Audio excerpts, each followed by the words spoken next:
परम सत्कारयोग परमहंस गरीब निवास सतगुरां दे पावन चरनां च देवतियां वांग समाधियां ला के गुरु का हरजा सरवण करदियां होए अपना जीवन सफल कर रहे सत्संगी जनों, सेवक जथे दी हाजरी नूं दर प्रवान करते हुए फतेह दी शीश बख्शिश करो। सरबत संगत प्यार चाओ ते गज के गजाओ जी। वाहिगुरू जी का खालसा वाहिगुरू जी की फतेह। मेरा एक सुभाव है और जथे की एक रवायत बनाई हुई है कि जदों भी किसी प्रोग्राम ते जाना होवे वो प्रबंधक वीरां नूं पहले पुछ लईदा कि आप जी किहड़ा प्रसंग सरवण करोगे। उहदे नाल दो गल्लां दा फायदा हो जाता है। एक तो यह कि जाके आप खुद चॉइस नहीं करनी पैंदी कि किहड़ा मजबून कहना है, तो दूसरी गल जेकर कोई प्रबंधक कमेटी सेवादार कमेटी हुक्म करती है जे तो वह प्रसंग कोल है तो ठीक है, वरना उसकी मेहनत हो जाती है, ज्ञान विच वाधा हो जाता है। क्योंकि अगाध बहुत समुंदर है। रात के दीवान च सतपुरुषों वालों हुक्म होया सी जिस मजबून का सिरलथ योधे सरदार शाम सिंह अटारी वालियां दी शहादत का जिक्र मैं तुहाडे सामने करने का यतन किया है। हुण दे दीवान विच मैनूं मेरे वीरां वालों यह हुक्म होया कि मैं सिख कौम के पहले बादशाह सिरलथ योधे सत्कारयोग बाबा बंदा सिंह जियां दी सरहंद फतेह मैं तुहाडे सन्मुख साझा करने का यतन करां। प्रसंग दोवें ही बेहद लंबे सन और हन। मैं बाबा बंदा सिंह की सरहंद फतेह भी अपने इस 70-75 मिनट के समय विच ही आप जी नाल साझा करके खिमा दे जाचक हो जाना है। सो आओ सीधा ही इतिहास दीयां पंक्तियां दे नाल जुड़न की कोशिश करिए। गुरु कलगीधर पातशाह जी मिथे हुए प्रोग्राम के मुताबक गोदावरी के कंढे दे उत्ते वसदे हुए एक साधु दे कोल जिन्हों इतिहासकारों ने माधोदास करके लिखिया ये आश्रम विच पहुंचे हैं। मैं एक गल स्पष्ट कर देवां कि आम तौर पर असीं मजबून कहंदे बचन करते हैं कि गुरु कलगीधर पातशाह जी फिरदे फरमदे उधर नूं आ गए। अचानक माधोदास का मिलाप हो गया है। पर इतिहास नूं बरीकी नाल पढ़ीए तो साडे सामने ये गल स्पष्ट रूप विच प्रगट हो जाती है कि गुरु कलगीधर पातशाह बिल्कुल मिथे हुए प्रोग्राम के मुताबक आप टारगेट बना के माधोदास बैरागी के डेरे पहुंचे हुए हैं। ये साधु के डेरे पहुंचे ने। दूसरा पॉइंट इत्थे कि माधोदास बैरागी ने अपने डेरे च एक पलंग रखा होया सी। आए गए नूं उहदे उत्ते बिठालदा सी। रिद्धियां सिद्धियां दा मालक सी, तांत्रिक विद्या का जाणू सी। अपनी तांत्रिक विद्या दे नाल पलंग उल्टा दिंदा सी। उहदे ते बैठा होया बंदा डिग जांदा सी, बड़ा खुश हुंदा सी, उहनूं मानसिक खुशी मिलती सी। मैं जदों इस इतिहास का अध्ययन करने की कोशिश की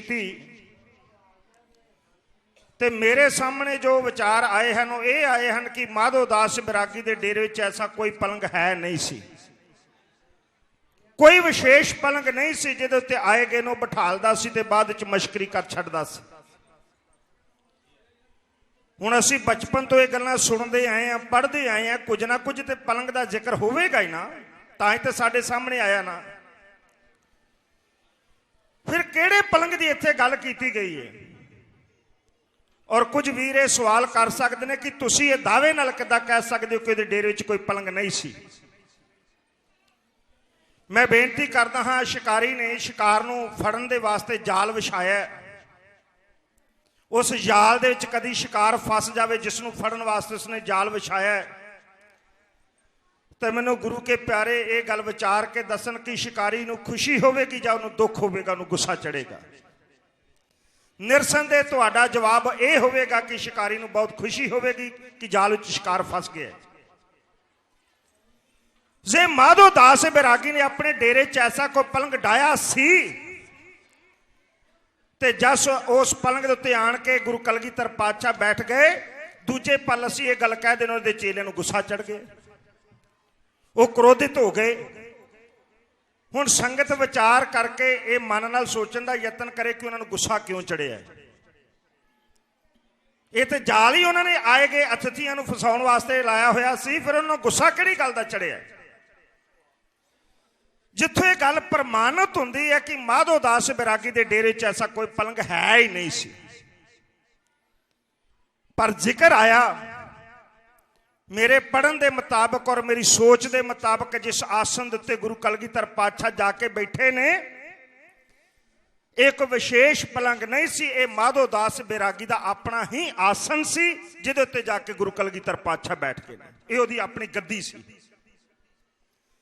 ਇੱਥੋਂ ਦੇ ਚੇਲੇ ਸਹਾਰ ਨਾ ਸਕੇ। ਜਿੱਥੋਂ ਉਹਨਾਂ ਨੇ ਯਤਨ ਲਾਇਆ ਕਿ ਇਹ ਸਾਧ ਨੂੰ ਜੋ ਵੀ ਇਹ ਹੈ ਇਸ ਨੂੰ ਇੱਥੋਂ ਸੁੱਟਣਾ ਚਾਹੀਦਾ, ਜਦ ਨਾ ਸੁੱਟ ਸਕੇ, ਇੱਥੇ ਗੁਰੂ ਕਲਗੀਧਰ ਪਾਤਸ਼ਾਹ ਨੇ ਇੱਕ ਕੌਤਕ ਰਚਾਇਆ।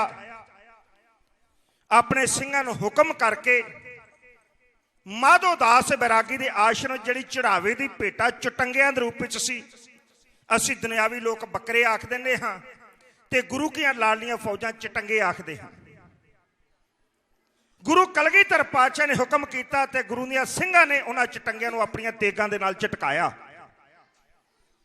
ਕਈ ਵਾਰ ਇੱਥੋਂ ਅਸੀਂ ਗੱਲ ਗੋਲ ਜੀ ਕਰਕੇ ਚਲੇ ਜਾਂਦੇ ਕਿ ਕੋਈ ਗੁੱਸਾ ਨਾ ਕਰੇ ਕਿ ਉਹਨਾਂ ਨੇ ਚਟੰਗੇ ਝਟਕਾਏ। ਅਸੀਂ ਗੁਰੂ ਦੇ ਉੱਤੇ ਕਿੰਤੂ ਪਰੰਤੂ ਬਦਸ਼ਰਤੀ ਕਰਦੇ। ਡਾਕਟਰ ਹਰਜਿੰਦਰ ਸਿੰਘ ਦਲਗੀਰ ਦੀ ਥੋੜੇ ਦਿਨ ਹੋਏ ਇੱਕ ਪੁਸਤਕ ਰਿਲੀਜ਼ ਹੋਈ ਹੈ। ਕੌਮ ਦੇ ਨਤੜਕ ਜਰਨੈਲ ਸਿਮਰਨਜੀਤ ਸਿੰਘ ਮਾਨ ਨੇ ਉਹਨੂੰ ਰਿਲੀਜ਼ ਵੀ ਕੀਤਾ ਤੇ ਇੱਕ ਗੱਲ ਵੀ ਸਟੇਜ ਦੇ ਉੱਤੇ ਆਖੀ, ਤੁਸਾਂ ਨੇ ਪੜ੍ਹੀ ਹੋਵੇਗੀ। ਉਹਨਾਂ ਨੇ ਕਿਹਾ ਈਸਾਈਆਂ ਦਾ ਪੈਗੰਬਰ ਪ੍ਰਭੂ ਈਸਾ ਮਸੀਹ, ਜਿਹਦੇ ਜਨਮ ਨੂੰ ਸ਼ਾਇਦ ਦੁਨੀਆ ਦਾ ਕੋਈ ਵੀ ਵਿਅਕਤੀ ਨਹੀਂ ਮੰਨਦਾ ਕਿ ਇਸ ਤਰੀਕੇ ਨਾਲ ਹੋਇਆ, ਉਹ ਕਹਿੰਦੇ ਪਰਮਾਤਮਾ ਦਾ ਪੁੱਤਰ ਹੈ ਤੇ ਸਾਨੂੰ ਵੀ ਕੋਈ ਅਧਿਕਾਰ ਨਹੀਂ ਕਿਸੇ ਦੇ ਉੱਤੇ ਨੁਕਤਾਚੀਨੀ ਕਰੀਏ।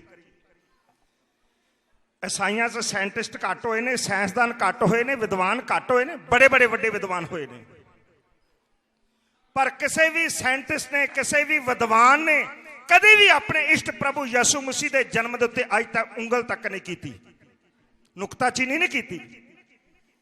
ਮੇਰੇ ਵਰਗੇ ਨੂੰ 2 ਅੱਖਰ ਲਿਖਣੇ ਨਹੀਂ ਆਉਂਦੇ, 2 ਅੱਖਰ ਬੋਲਣੇ ਨਹੀਂ ਆਉਂਦੇ, ਤੇ ਮੈਂ ਪੈਂਦੀ ਸੱਟੇ ਹੀ ਸਟੇਜ ਉੱਤੇ ਬੈਠ ਕੇ ਸਾਡੇ ਗੁਰੂ ਨੇ ਆ ਨਹੀਂ ਕੀਤਾ, ਉਹਨੇ ਆ ਬਾਣੀ ਨਹੀਂ ਲਿਖੀ, ਇਹ ਕਵਿਤਾ ਹਨ, ਇਹ ਨਹੀਂ ਹੋਣਾ ਚਾਹੀਦਾ, ਇਹ ਫਲਾਨ ਹੈ, ਜੇ ਹੈ ਉਹ ਹੈ। ਜ਼ਮਾਨੇ ਭਰ ਦੀ ਨੁਕਤਾਚੀਨੀ ਸਾਡੇ ਵਿੱਚ ਆ ਗਈ, ਕਿਉਂਕਿ ਅਸੀਂ ਜੇ ਨੁਕਤਾਚੀਨੀ ਕਰਾਂਗੇ ਫਿਰ ਅਸੀਂ ਆਪਣੇ ਆਪ ਨੂੰ ਵਿਦਵਾਨ ਅਖਵਾਵਾਂਗੇ, ਫਿਰ ਲੋਕਾਂ 'ਚ ਵਾਹ-ਵਾਹ ਹੋ ਜਾਵੇਗੀ। ਗੁਰੂ ਕਲਗੀਧਰ ਪਾਤਸ਼ਾਹ ਦੇ ਇਸ਼ਾਰੇ ਨਾਲ ਚਟੰਗੇ ਝਟਕਾਏ ਗਏ। ਹੁਣ ਚੇਲੇ ਸਹਾਰ ਨਾ ਸਕੇ, ਮਾਧੋ ਦਾਸ ਦੇ ਕੋਲ ਗਏ। ਮੈਂ ਸ਼ਾਰਟਕਟ ਹੀ ਜਾ ਰਿਹਾ ਹਾਂ। ਪਹਿਲਾਂ ਹੀ ਸਰਦਾਰ ਆਤਮਾ ਸਿੰਘ ਜੀ ਕਹਿ ਰਹੇ ਸਨ ਕਿ ਗਾਂ ਤੋਂ ਮਹਾਰਾਜ ਕਿਰਪਾ ਕਰੇ, ਤੰਦਰੁਸਤੀ ਦੇਵੇ। 3 ਦੀਵਾਨਾਂ 'ਚ ਸਰਦਾਰ ਸ਼ਾਮ ਸਿੰਘ ਅਟਾਰੀ ਦੀ ਸ਼ਹਾਦਤ ਆਪਾਂ ਨੇ ਸੁਣਨੀ ਹੈ। ਮੈਂ ਵਾਹਿਗੁਰੂ ਕਿਰਪਾ ਕਰਨ, ਸਮਾਂ ਬਖਸ਼ਿਸ਼ ਕਰਨ, ਇਸ ਤਰ੍ਹਾਂ ਹੀ ਕਰ ਲਵਾਂਗੇ। 5-6 ਘੰਟੇ ਦੇ ਵਿੱਚ ਇਸ ਨੂੰ ਤੁਹਾਡੇ ਨਾਲ ਸਾਂਝਾ ਕਰਾਂਗੇ।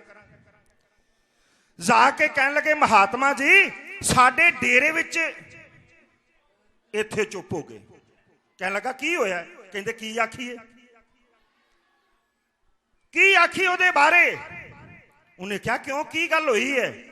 ਕਹਿੰਦੇ ਜਦ ਉਹਦੇ ਨੂਰਾਨੀ ਚਿਹਰੇ ਵੱਲ ਵੇਖਦੇ ਹਾਂ, ਲਬਾਂ ਉੱਤੇ ਮੁਸਕਰਾਹਟ ਵੇਖਦੇ ਹਾਂ, ਖੀਵੇ ਨੈਣ ਵੇਖਦੇ ਹਾਂ, ਸਿਰੇ ਮੁਬਾਰਕ ਦੇ ਉੱਤੇ ਨੀਲੇ ਰੰਗ ਦਾ ਉੱਚਾ ਲੰਮਾ ਦਮਾਲਾ ਵੇਖਦੇ ਹਾਂ, ਦਮਾਲੇ 'ਚ ਸਜੇ ਹੋਏ 40 ਚੱਕਰ ਵੇਖਦੇ ਹਾਂ, ਤੇ ਮਹਿਸੂਸ ਹੁੰਦਾ ਕਿ ਆਪ ਪਰਮਾਤਮਾ ਧਰਤੀ ਦੇ ਉੱਤੇ ਰੂਪ ਵਟਾ ਕੇ ਆ ਗਏ ਹੈ। ਉਹਦੀਆਂ ਭੁਜਾਵਾਂ ਵੱਲ ਵੇਖਦੇ ਹਾਂ, ਉਹਦੇ ਸਜੇ ਹੋਏ ਸ਼ਸਤਰਾਂ ਵੱਲ ਵੇਖਦੇ ਹਾਂ, ਤੇ ਵੇਖਦਿਆਂ ਸਾਰ ਦਿਲ ਦੀ ਧੜਕਣ ਇਹ ਮਹਿਸੂਸ ਕਰਦੀ ਹੈ ਕਿ ਦੁਨੀਆ ਦਾ ਮਹਾਨ ਜੇਤੂ ਜਰਨੈਲ ਸਾਡੇ ਆਸ਼ਰਮ ਦੇ ਵਿੱਚ ਆਇਆ ਹੋਇਆ ਹੈ। ਮਹਾਤਮਾ ਜੀ ਉਹਦੇ ਕੋਲ ਜਾ ਕੇ ਉਹਦੇ ਦਿਲ ਦੀ ਧੜਕਣ ਨੂੰ ਅਸੀਂ ਸਰਵਣ ਕਰਨ ਦਾ ਯਤਨ ਕੀਤਾ, ਮੁਬਾਰਕ ਹੱਥਾਂ ਦੀ ਛੋਹ ਪ੍ਰਾਪਤ ਕਰਨ ਦਾ ਯਤਨ ਕੀਤਾ, ਤੇ ਦਿਲ ਦੀ ਧੜਕਣ ਨੂੰ ਸੁਣਦਿਆਂ ਹੋਇਆਂ ਆਉਂ ਮਹਿਸੂਸ ਹੋਇਆ ਇਹ ਦੁਨੀਆ ਦਾ ਦਰਦੀ ਸਾਰੀ ਦੁਨੀਆ ਦਾ ਦਰਦ ਆਪਣੀ ਛਾਤੀ 'ਚ ਛੁਪਾ ਕੇ ਦੁਨੀਆ ਦਾ ਭਲਾ ਕਰਨ ਵਾਸਤੇ ਕੋਈ ਮਹਾਤਮਾ ਮਹਾਪੁਰਸ਼ ਤੁਰਿਆ ਫਿਰਦਾ ਹੈ। ਤੇ ਮਹਾਰਾਜ ਜੀ ਉਹਨਾਂ ਦੇ ਕੌਤਕਾਂ ਵੱਲ ਵੇਖਦੇ ਆ। ਤੁਹਾਡੇ ਡੇਰੇ ਵਿੱਚ ਚੜਾਵੇ ਦੀ ਭੇਟਾ ਚਟੰਗੇ ਦੇ ਰੂਪ ਸਾਰੀ ਝਟਕਾ ਛੱਡੀ, ਉੱਥੇ ਦੇਗਾਂ ਰਹੀਆਂ ਨੇ ਮਾਸ ਦੀਆਂ। ਹੁਣ ਦੱਸੋ ਉਹਨਾਂ ਨੂੰ ਮਹਾਤਮਾ ਆਖੀਏ, ਪਰਮਾਤਮਾ ਦਾ ਨੂਰ ਆਖੀਏ, ਜੰਗੀ ਜਰਨੈਲ ਆਖੀਏ, ਜਾਂ ਕੁਝ ਹੋਰ ਆਖੀਏ, ਸਾਨੂੰ ਪਤਾ ਨਹੀਂ ਲੱਗਦਾ। तुहाडे सिंघासन दे उत्ते आण के बैठ गया जे। जतन असी बड़ा लाया, टस तो मस नहीं होया, तुसी जाके आप संभालो। माधो दास बैरागी लोहा लाखा होया डेरे आया, जतन जहाना दा लाया, जदों हिला ना सके ते गोडियां भार हो के सतगुर सच्चे पातशाह दे सामने दोवें हाथ जोड़ के फिर अपनी उंगल अपने मुंह च पा के कहन लगा, महाराज मैं नहीं जानता आप जी कौन हो, पर मेरा दिल एक गल की गवाही देंदा है, जे मैं गलत नहीं ते आप जी किते गुरु गोबिंद सिंह जी महाराज ते नहीं हो।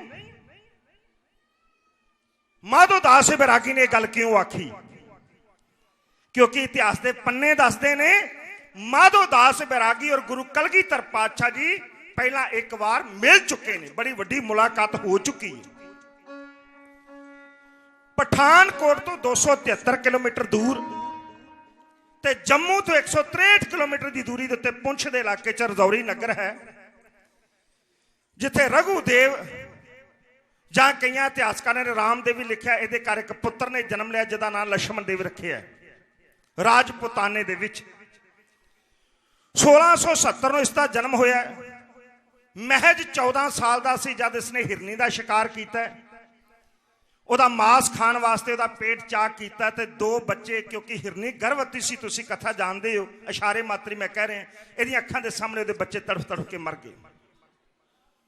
ਉਹਦੇ ਦਿਲ ਨੂੰ ਲੱਗ ਗਈ, ਉਹਦਾ ਕਲੇਜਾ ਪਾਟ ਗਿਆ, ਨੇਤਰਾਂ 'ਚ ਸੌਣ ਮਾਂ ਦੀਆਂ ਨਦੀਆਂ ਵਹਿ ਤੁਰੀਆਂ। इधर हिरनी के बच्चे दम तोड़ रहे सन, इधर अपने पत्थे चो कट कट के एक एक तीर तोड़ता चलिया जा रहा सी।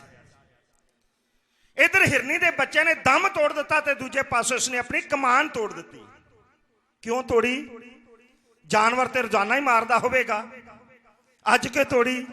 दीवान ते रोजाना ही सुनता होवेगा, 8-8 रोजा धार्मिक दीवान, सारी जिंदगी लंघी दीवान सुनते हैं, पर अजे तक मनमत की कमान नहीं तोड़ी, क्योंकि कोई गल गुरु की अजे तक दिल नूं छो के नहीं गई, टुंब के नहीं गई, दिल नूं नहीं लगी। जिद्दां दी अवस्था सी उदां दी रह गई। जिदन दिल नूं लग गई उदन मनमत की कमान तोड़ देनी है ते गुरुमत दा बाणा धारण कर लेना। सत्संग जी उदन सारियां कुरैतां छुट जाणियां ने। ते जे ते एडे वड्डे इकट्ठ विच बहुत दूर तक संगतां हन, तो मैं समझदा हाँ जे किसी प्राणी का जीवन बदल गया, मन बदल गया। शाम सिंह अटारी की शहादत सुनते हैं, कौम के कौमी परवानिया की गाथा सुनते हैं, तो महापुरुषों वालों कीते हुए उपराले तां ही सफला जे जलेब खा के घरां चले जाना जे तो फिर फायदा कख नहीं जे होना। सत्संग असी जलेबां तक ना रह जाइए, महापुरुष संसार के भले वास्ते आउंदे ने, ते जे साडे चों कोई बंदा बनिया ही नहीं, आ वेखो एक इशारे दे नाल बंदा बन चलिया, कमान तोड़ दी, साधु बन गया, पर वो साधु सारे अधूरे सन, पूरा नहीं सी कोई भी। वो आ बेचारे भटकते फिरते सन।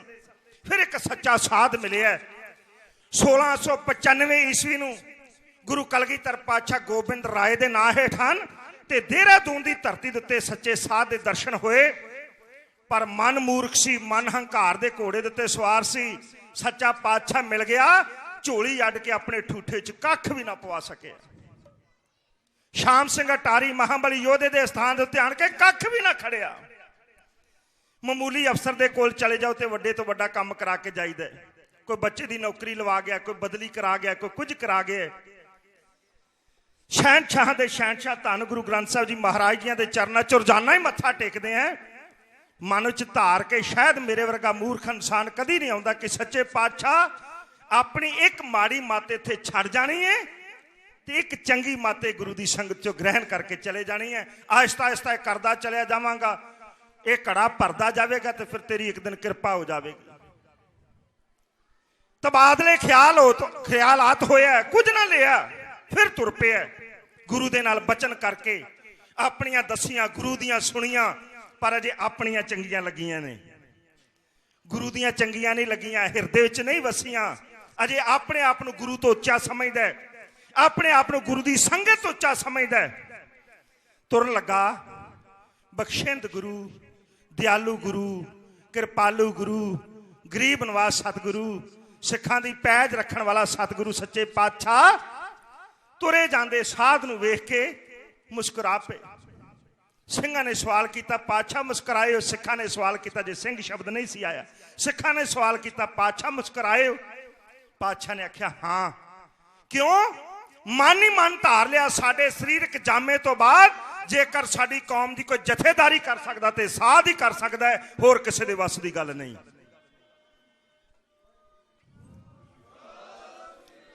ਕਿਉਂਕਿ ਹਜ਼ੂਰ ਦੇ ਕੋਲ, ਇਹ ਮਹਾਪੁਰਸ਼ਾਂ ਦੇ ਕੋਲ ਇੱਕ ਤੀਸਰਾ ਨੇਤਰ ਹੁੰਦਾ। ਸਤਸੰਗ, ਤੀਸਰਾ ਨੇਤਰ ਸਾਡੇ ਕੋਲ ਅੱਖ ਨਹੀਂ ਹੁੰਦੀ। ਇਹ ਸ਼ੀਸ਼ੇ ਦੇ ਨਾਲ ਇਨਸਾਨ ਦੀ ਅੰਦਰਲੀ ਭਾਵਨਾ ਉਹ ਸਮਝ ਲੈਂਦੇ ਨੇ। ਖੰਡਾਂ ਬ੍ਰਹਿਮੰਡਾਂ ਦਾ ਗਿਆਨ ਉਹਨਾਂ ਨੂੰ ਹੋ ਜਾਂਦਾ ਹੈ। ਉਹ ਹਰ ਹਿਰਦੇ ਦੀ ਧੜਕਣ ਨੂੰ ਮਹਿਸੂਸ ਕਰ ਲੈਂਦੇ ਨੇ। ਤੇ ਸੱਚੇ ਪਾਤਸ਼ਾਹ ਨੇ ਮਹਿਸੂਸ ਕਰਕੇ ਆਖਿਆ, ਆਉਣ ਵਾਲੇ ਸਮੇਂ 'ਚ ਇਹ ਕੌਮ ਦਾ ਜਥੇਦਾਰ ਹੋਵੇਗਾ, ਕੌਮ ਦੀ ਅਗਵਾਈ ਕਰੇਗਾ। ਤੇ ਅੱਜ ਕੌਮ ਦੇ ਜਥੇਦਾਰ ਨੂੰ ਜਥੇਦਾਰੀ ਥਾਪਣ ਵਾਸਤੇ, ਦੇਣ ਵਾਸਤੇ ਆਪ ਖੂਹ ਪਿਆਸੇ ਦੇ ਕੋਲ ਚੱਲ ਕੇ ਆ ਗਿਆ। ਚਟੰਗੇ ਚਟਕਾਏ ਨੇ। ਉਹ ਸਾਦਾ ਸ਼ਿਕਾਰੀ ਸਾਂ, ਮਰਦੀ ਹਿਰਨੀ ਵੇਖ ਕੇ ਕਮਾਨ ਤੋੜ ਦਿੱਤੀ ਸੀ। ਡੁੱਲਿਆ ਹੋਇਆ ਖੂਨ ਵੇਖ ਕੇ ਸ਼ਿਕਾਰੀ ਤੋਂ ਸਾਧ ਬਣਿਆ ਸਿਆ। ਡੁੱਲਿਆ ਹੋਇਆ ਖੂਨ ਵਿਖਾ ਕੇ ਤੈਨੂੰ ਸਾਧ ਤੋਂ ਸੂਰਮਾ ਬਣਾਉਣਾ, ਤੈਨੂੰ ਸਿੰਘ ਸਜਾਉਣਾ। ਹਜ਼ੂਰ ਨੇ ਆਖਿਆ, ਗੁਰੂ ਦਾ ਤਾਂ ਸਾਨੂੰ ਪਤਾ ਨਹੀਂ, ਪਰ ਗੋਬਿੰਦ ਸਿੰਘ ਸਾਡਾ ਹੀ ਨਾਂ। ਕਹਿੰਦਾ ਮਹਾਰਾਜ ਮੈਂ ਭੁੱਲ ਗਿਆ, ਗਲਤੀ ਹੋ ਗਈ। ਕਿਹੜੀ ਗਲਤੀ? ਮਹਾਰਾਜ ਤੁਹਾਡੀ ਸ਼ਾਨ 'ਚ ਗੁਸਤਾਖੀ ਕੀਤੀ ਹੈ। ਕੋਈ ਗੱਲ ਨਹੀਂ, ਮਾਧੋ ਦਾਸ, ਬੰਦਿਆਂ ਕੋਲੋਂ ਗਲਤੀਆਂ ਹੁੰਦੀਆਂ ਨੇ, ਇਨਸਾਨ ਹੀ ਗਲਤੀ ਕਰਦੇ ਨੇ। ਅਸੀਂ ਭਗਵਾਨ ਥੋੜੇ, ਤੂੰ ਭਗਵਾਨ ਥੋੜਾ ਜਿਹੜਾ ਕਿਤੇ ਗਲਤੀ ਨਹੀਂ ਸੀ ਕਰਨੀ। ਮਹਾਰਾਜ ਭਗਵਾਨ ਗਲਤੀ ਨਹੀਂ ਕਰਦੇ। ਨਹੀਂ ਮਾਧੋ ਦਾਸ, ਪਰਮਾਤਮਾ ਕਦੀ ਗਲਤੀ ਨਹੀਂ ਕਰਦਾ, ਉਹ ਸਦਾ ਸੱਚ ਕਰਦਾ ਹੈ, ਠੀਕ ਕਰਦਾ, ਭਲੇ ਵਾਸਤੇ ਕਰਦਾ ਹੈ। ਤੇ ਮਾਧੋ ਦਾਸ ਨੇ ਪੈਂਤੜਾ ਬਦਲਿਆ, ਮੈਂ ਗੁਰੂ ਨੂੰ ਜਿਹੜਾ ਠੋਕ ਵਜਾ ਕੇ ਵੇਖ ਲਵਾਂ, ਕਿਤੇ ਹੁਣ ਤੱਕ ਅਧੂਰਿਆਂ ਦੇ ਪਿੱਛੇ ਤੁਰਦਾ ਰਿਹਾ, ਕਿਤੇ ਇੱਧਰ ਵੀ ਕੋਈ ਕਮੀ ਤੇ ਨਹੀਂ। ਮਹਾਰਾਜ ਮੈਂ ਤੁਹਾਨੂੰ ਭਗਵਾਨ ਦਾ ਦਰਜਾ ਦਿੰਦਾ ਹੈ ਤੇ ਗਲਤੀ ਤੇ ਤੁਸਾਂ ਵੀ ਕੀਤੀ ਹੈ ਨਾ। ਮਾਧੋ ਦਾਸ, ਜ਼ਿੰਦਗੀ ਦਾ ਸਫ਼ਰ ਕਰਦੇ ਅੱਜ ਤੱਕ ਆਪਾਂ ਨੇ ਕੋਈ ਕੰਮ ਨਹੀਂ ਕੀਤਾ ਜਿਹੜਾ ਪਰਵਤਗਾਰ ਨੂੰ ਨਾ ਪਾਉਂਦਾ ਹੋਵੇ। ਜੇ ਤੇਰੀ ਨਜ਼ਰ 'ਚ ਹੈ ਤੇ ਦੱਸ, ਅਸੀਂ ਕੀਤਾ। ਮੈਂ ਇੱਕ ਪ੍ਰਮਾਣ ਤੁਹਾਡੇ ਚਰਨਾਂ 'ਚ ਰੱਖਣਾ ਚਾਹੁੰਦਾ। ਕਿਹੜੀ ਗੱਲ ਛੱਡੀਏ ਤੇ ਕਿਹੜੀ ਫੜੀਏ? ਕੋਈ ਮਹਾਤਮਾ ਸਤਪੁਰਸ਼ ਕਥਾ ਤੁਸੀਂ ਸੈਂਕੜੇ ਵਾਰ ਸਰਵਣ ਕੀਤੀ ਹੋਵੇਗੀ। ਕਿਸੇ ਨਦੀ ਤੇ ਇਸ਼ਨਾਨ ਕਰਨ ਵਾਸਤੇ ਅੰਮ੍ਰਿਤ ਵੇਲੇ ਜਾਂਦੇ ਸਨ। ਇੱਕ ਵੇਸਵਾ ਆਪਣੇ ਕੁੱਤੇ ਨੂੰ ਸੈਰ ਕਰਾਉਣ ਵਾਸਤੇ ਸਵੇਰੇ ਸਵੇਰੇ ਜਾਂਦੀ ਏ। ਇੱਕ ਦਿਨ ਸਤਪੁਰਸ਼ਾਂ ਨੂੰ ਘੇਰ ਕੇ ਖਲੋ ਗਈ ਤੇ ਜਿੱਦਾਂ ਦੀ ਸ਼ਬਦਾਵਲੀ ਸੁਣਾਉਂਦੀ ਸੀ, ਕਹਿੰਦੀ ਵੇ ਸਾਧਾ, ਮੈਨੂੰ ਇਹ ਦੱਸ, ਤੇਰੀ ਦਾੜੀ ਚੰਗੀ ਕਿ ਮੇਰੇ ਕੁੱਤੇ ਦੀ ਪੂਛ ਚੰਗੀ ਹੈ? ਕਿਉਂਕਿ ਤੇਰੀ ਦਾੜੀ ਵੀ ਚਿੱਟੀ ਹੈ, ਮੇਰੇ ਕੁੱਤੇ ਦੀ ਪੂਛ ਵੀ ਚਿੱਟੀ ਹੈ। ਸਤਪੁਰਸ਼ਾਂ ਨੇ ਕੋਈ ਜਵਾਬ ਨਾ ਦਿੱਤਾ, ਵਾਪਸ ਆ ਗਏ। ਇਹ ਉਹਦਾ ਮਸਲਾ ਨਿੱਤ ਦਾ ਬਣ ਗਿਆ। ਰੋਜ਼ ਹੀ ਉਸਨੇ ਮਹਾਪੁਰਸ਼ਾਂ ਨੂੰ ਇਹ ਸਵਾਲ ਕਰਨਾ, ਕਦੀ ਨਾ ਵੀ ਕਰਨਾ। ਵਕਤ ਆਇਆ, ਮਹਾਪੁਰਸ਼ਾਂ ਨੇ ਗੁਰਪੁਰੀ ਪਿਆਨਾ ਕਰਨਾ ਸੀ, 5 ਭੂਤਕ ਸਰੀਰ ਦਾ ਤਿਆਗ ਕਰਨਾ ਸੀ, ਆਖਰੀ ਸਵਾਸੇ ਸਨ। ਕਹਿਣ ਲੱਗੇ ਉਹ ਵੇਸਵਾ ਨੂੰ ਸੱਦ ਕੇ ਲਿਆਓ। ਸੇਵਾਦਾਰ ਆਖਿਆ, ਮਹਾਰਾਜ ਵਾਹਿਗੁਰੂ ਵਾਹਿਗੁਰੂ ਕਰੋ, ਅੰਤਮ ਸਮਾਂ ਤੁਸੀਂ ਵੇਸਵਾ ਨੂੰ ਯਾਦ ਕਰ ਰਹੇ, ਨਹੀਂ ਉਸ ਨੂੰ ਸੱਦੋ। ਸੱਦਿਆ ਗਿਆ, ਵੇਸਵਾ ਆ ਗਈ। ਸਤਪੁਰਸ਼ਾਂ ਨੇ ਕੋਲ ਸੱਦ ਕੇ ਆਖਿਆ, ਧੀਏ ਤੂੰ ਰੋਜ਼ ਇੱਕ ਸਵਾਲ ਕਰਦੀ ਸਾਂ, ਉਹ ਸਵਾਲ ਫੇਰ ਕਰ। ਉਹਨੇ ਖੇਮਾ ਮੰਗੀ, ਨਾ ਧੀਏ ਸਵਾਲ ਕਰ। ਕਹਿੰਦੀ ਬਾਬਾ ਜੀ ਇਹੋ ਹੀ ਰੋਜ਼ ਕਹਿੰਦੀ ਸਾਂ, ਤੁਹਾਡੀ ਦਾੜੀ ਚੰਗੀ ਕਿ ਮੇਰੇ ਕੁੱਤੇ ਦੀ ਪੂਛ ਚੰਗੀ। ਸਤਪੁਰਸ਼ਾਂ ਨੇ ਆਪਣਾ ਬੱਗਾ ਦਾੜਾ ਆਪਣੇ ਹੱਥ 'ਚ ਫੜ ਕੇ ਕਹਿਣ ਲੱਗੇ, ਧੀਏ ਤੇਰੇ ਕੁੱਤੇ ਦੀ ਪੂਛ ਨਾਲੋਂ ਮੇਰੀ ਦਾੜੀ ਕਿਤੇ ਚੰਗੀ ਏ। ਬਾਬਾ ਜੀ ਇਹ ਜਵਾਬ ਪਹਿਲੇ ਦਿਨ ਵੀ ਦੇ ਸਕਦੇ ਸੀ। ਕਹਿੰਦੇ ਨਾ ਧੀਏ, ਇਹ ਦੁਨੀਆ ਦਾ ਸਫ਼ਰ ਕਰਦੇ ਹੈ ਤਿਲਕਣਬਾਜ਼ੀ 'ਚ ਪਤਾ ਨਹੀਂ ਕਿਹੜੇ ਵੇਲੇ ਐਸਾ ਤਿਲਕਦੇ ਕਿ ਸਾਡੀ ਦਾੜੀ ਤੇਰੇ ਕੁੱਤੇ ਦੀ ਪੂਛ ਨਾਲ ਵੀ ਭੈੜੀ ਹੋ ਜਾਣੀ ਸੀ। ਹੁਣ ਜ਼ਿੰਦਗੀ ਦਾ ਸਫ਼ਰ ਸਮਾਪਤ ਹੈ, ਹੁਣ ਆਪਾਂ ਚਲੇ ਜਾਣਾ। ਤਿਲਕਣ ਦਾ ਸਵਾਲ ਹੀ ਪੈਦਾ ਨਹੀਂ ਹੁੰਦਾ। ਹੁਣ ਆਪਾਂ ਚਲੇ ਜਾਣਾ। ਅਸੀਂ ਸੁੱਚਾ ਦਾੜਾ ਲੈ ਕੇ ਆਪਣੇ ਬਾਪੂ ਦੇ ਚਰਨਾਂ 'ਚ ਚੱਲੇ ਹਾਂ। ਗੁਰਮੁਖ ਜਨਮ ਸਵਾਰ ਦਰਗੇ ਚੱਲਿਆ, ਸੱਚੀ ਦਰਗੇ ਜਾਏ ਸੱਚਾ ਪਿੜ ਮੱਲਿਆ। ਜਿਹੜੇ ਆਪਣੇ ਸੁੱਚੇ ਦਾੜੇ ਲੈ ਕੇ ਜਾਂਦੇ ਨੇ, ਬਾਬਾ ਸ਼ਾਮ ਸਿੰਘ ਅਟਾਰੀ ਵਰਗੇ, ਬਾਬਾ ਤਾਰਾ ਸਿੰਘ ਜੀ ਮਹਾਪੁਰਸ਼ ਸਰਹਾਲੀ ਸਾਹਿਬ ਵਰਗੇ, ਐਸੇ ਸਤਪੁਰਸ਼ਾਂ ਦੀ ਯਾਦ 'ਚ ਹੀ ਸੰਗਤਾਂ ਸਦਾ ਹੀ ਪਿਆਰ 'ਚ ਭਿੱਜੀਆਂ ਰਹਿੰਦੀਆਂ ਨੇ ਤੇ ਉਹਨਾਂ ਦੇ ਚਰਨਾਂ 'ਚ ਸਿਰ ਝੁਕਾਉਂਦੀਆਂ ਨੇ। ਹਜ਼ੂਰ ਨੇ ਬਚਨਾਂ ਦੇ ਨਾਲ ਉਹਦੇ ਮਨ ਦਾ ਸ਼ੀਸ਼ਾ ਸਾਫ਼ ਕੀਤਾ ਹੈ। ਅੱਗੇ ਚੱਲੀਏ। ਸਵੇਰੇ ਦੀਵਾਨ ਹੁੰਦੇ ਨੇ, ਸ਼ਾਮ ਨੂੰ ਦੀਵਾਨ ਹੁੰਦੇ ਨੇ। ਰੋਜ਼ ਕਥਾ ਸੁਣਦਾ ਹੈ, ਰੋਜ਼ ਦੀਵਾਨ ਸੁਣਦਾ ਹੈ। ਫਿਰ ਇੱਕ ਦਿਨ ਸਤਿਗੁਰਾਂ ਦੇ ਕੋਲ ਆ ਗਿਆ। ਕਹਿੰਦਾ ਮਹਾਰਾਜ ਦੱਸ ਮਾਧੋ ਦਾਸ। ਕਹਿੰਦਾ ਮਹਾਰਾਜ ਮੈਨੂੰ ਉਹਨਾਂ ਵਰਗਾ ਬਣਾਓ। ਉਹ ਮਾਧੋ ਦਾਸ ਕਿੰਨਾ ਵਰਗਾ ਦੱਸੇਗਾ ਵੀ? ਮਹਾਰਾਜ ਅੱਜ ਤੁਹਾਡੇ ਪ੍ਰਚਾਰਕ ਦੇ ਕੋਲੋਂ ਮੈਂ ਇੱਕ ਕਥਾ ਸੁਣੀ, एक पासे 10 लाख, एक पासे 40-42 सन। ना तुहाडे सिंह डरे, ना डोले, ना कोई धमका सके ते ना कोई डरा सकिया। महाराज मैनूं उन्हां वर्गा बनाओ। पातशाह ने आख्या माधोदास हुण तेरे मन का भांडा साफ स्वच्छ हो चुका है, बिल्कुल तैयार बर तैयार है। खंडे बाटे का अमृत त्यान करने वास्ते गुरु कलगीधर पातशाह आप 5 ਸਿੰਘਾਂ च शामिल होए। खंडे बाटे का अमृत तैयार किया गया है। 5 सितंबर सन 1708 ईस्वी नूं गुरु कलगीधर पातशाह ने माधोदास बैरागी नूं खंडे की पहल दे के माधोदास तो बंदा सिंह साजे है। चरना च हाजरी सी। जमशेद खां ते गुल खां ने हजूर दे उत्ते खंजर दा वार कीता, सहार ना सके। महाराज मैनू इजाजत दे, मैं पाप दी नगरी निस्तनाबूद करना चाहुंदा। पातशाह ने 5 तीर दिते, निशान दिता, नगारा दिता, हुक्मनामे दिते, 5 सिंह नाल दिते। बाबा बाज सिंह, बनोद सिंह, कान सिंह, राण सिंह, दया सिंह, 20 ਸਿੰਘਾਂ ਦਾ जथा दिता। ये सारियां वस्तां दे के एक चीज गुरु कलगीधर पातशाह ने बाबा बंदा सिंह नूं होर दित्ती। वो किहड़ी सी? जिक्र मैं अगे चल के करांगा। आओ सरवण करिए। जद बंदा सिंह सिंह सज के पंजाब च पहुंचा।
सिंह सज के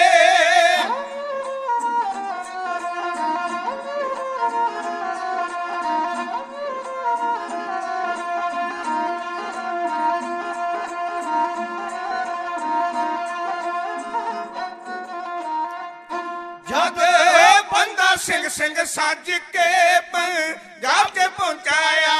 सोदे घर वडे इस्लाम दे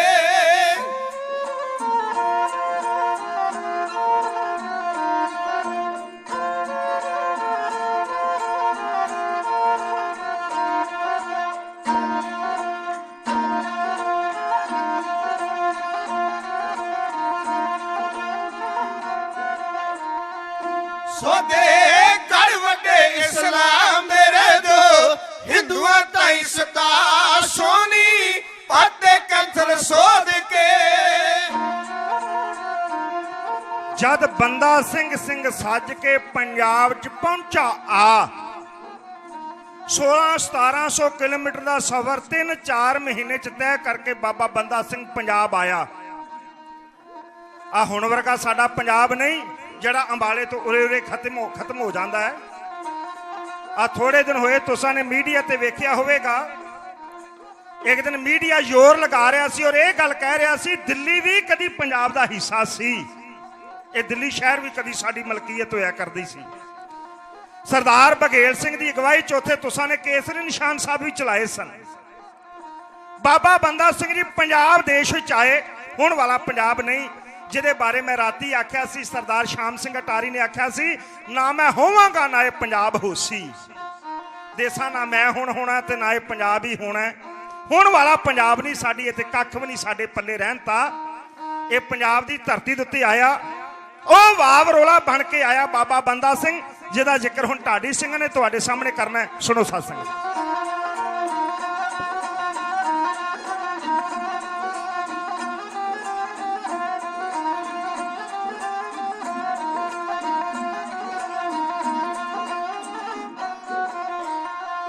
सोनी पते कथल सोध के प्या समाने ते सिंह जा दिता शाशल बाशल बेगनू।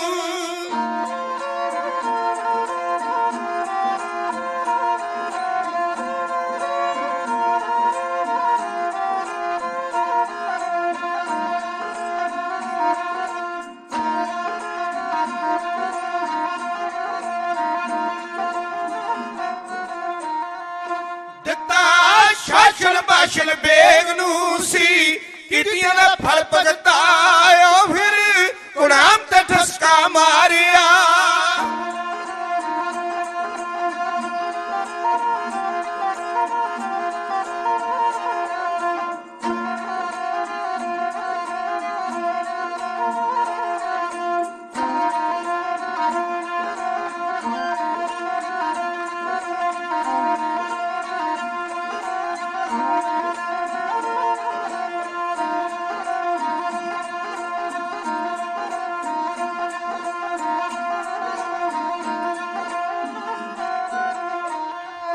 ਮੇਰੇ ਗੁਨਾਮ ਤੇ ਠਸਕਾ ਮਾਰਿਆ ਮੁਸਬਾ ਬਾਤੇ ਪਿਆ ਤਾਂ ਸ਼ੇਰ ਨੇ ਸ਼ਾਬਾਦ ਵੀ ਸੋਧਿਆ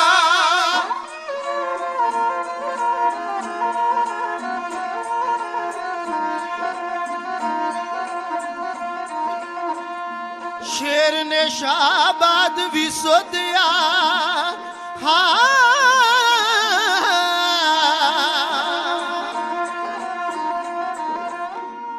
शेर ने शाबाद भी सोधिया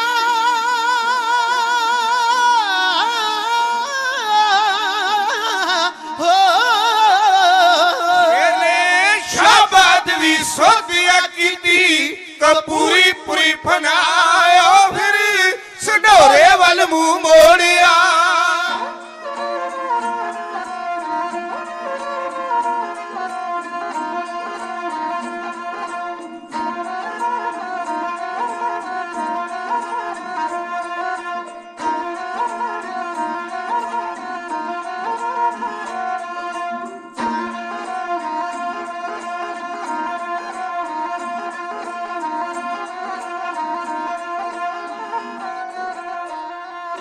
ਫੇਰੇ ਸਡੋਰੇ ਵੱਲ ਮੂੰਹ ਮੋੜਿਆ ਉਸ ਮਾਨ ਦਾ ਵੱਡਿਆ ਫਾ ਕਰਦਾ ਹਿੰਦੂਆਂ ਉੱਤੇ ਜ਼ੁਲਮ ਸੀ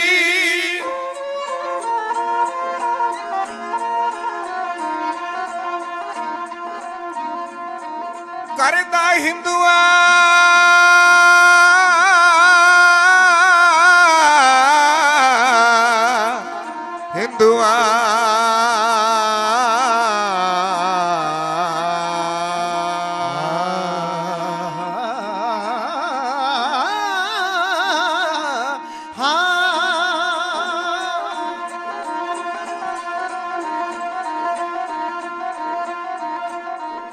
ਉਹ ਕਰਦਾ ਹਿੰਦੂਆਂ ਉੱਤੇ ਜ਼ੁਲਮ ਸਿਆ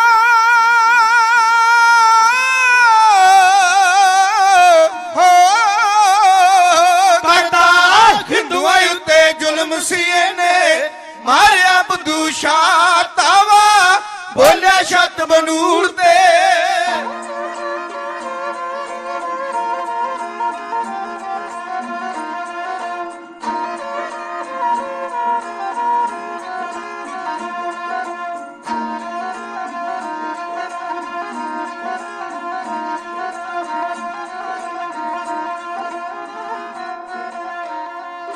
ਤਾਵਾ ਬੋਲਿਆ ਛੱਤ ਬਨੂੜ ਤੇ ਦਿੱਤਾ ਮਿੱਟੀ ਵਿੱਚ ਮਲਾ ਸੋਹਲ ਧਾਕਾਂ ਪਾਈਆਂ ਸ਼ੇਰ ਨੇ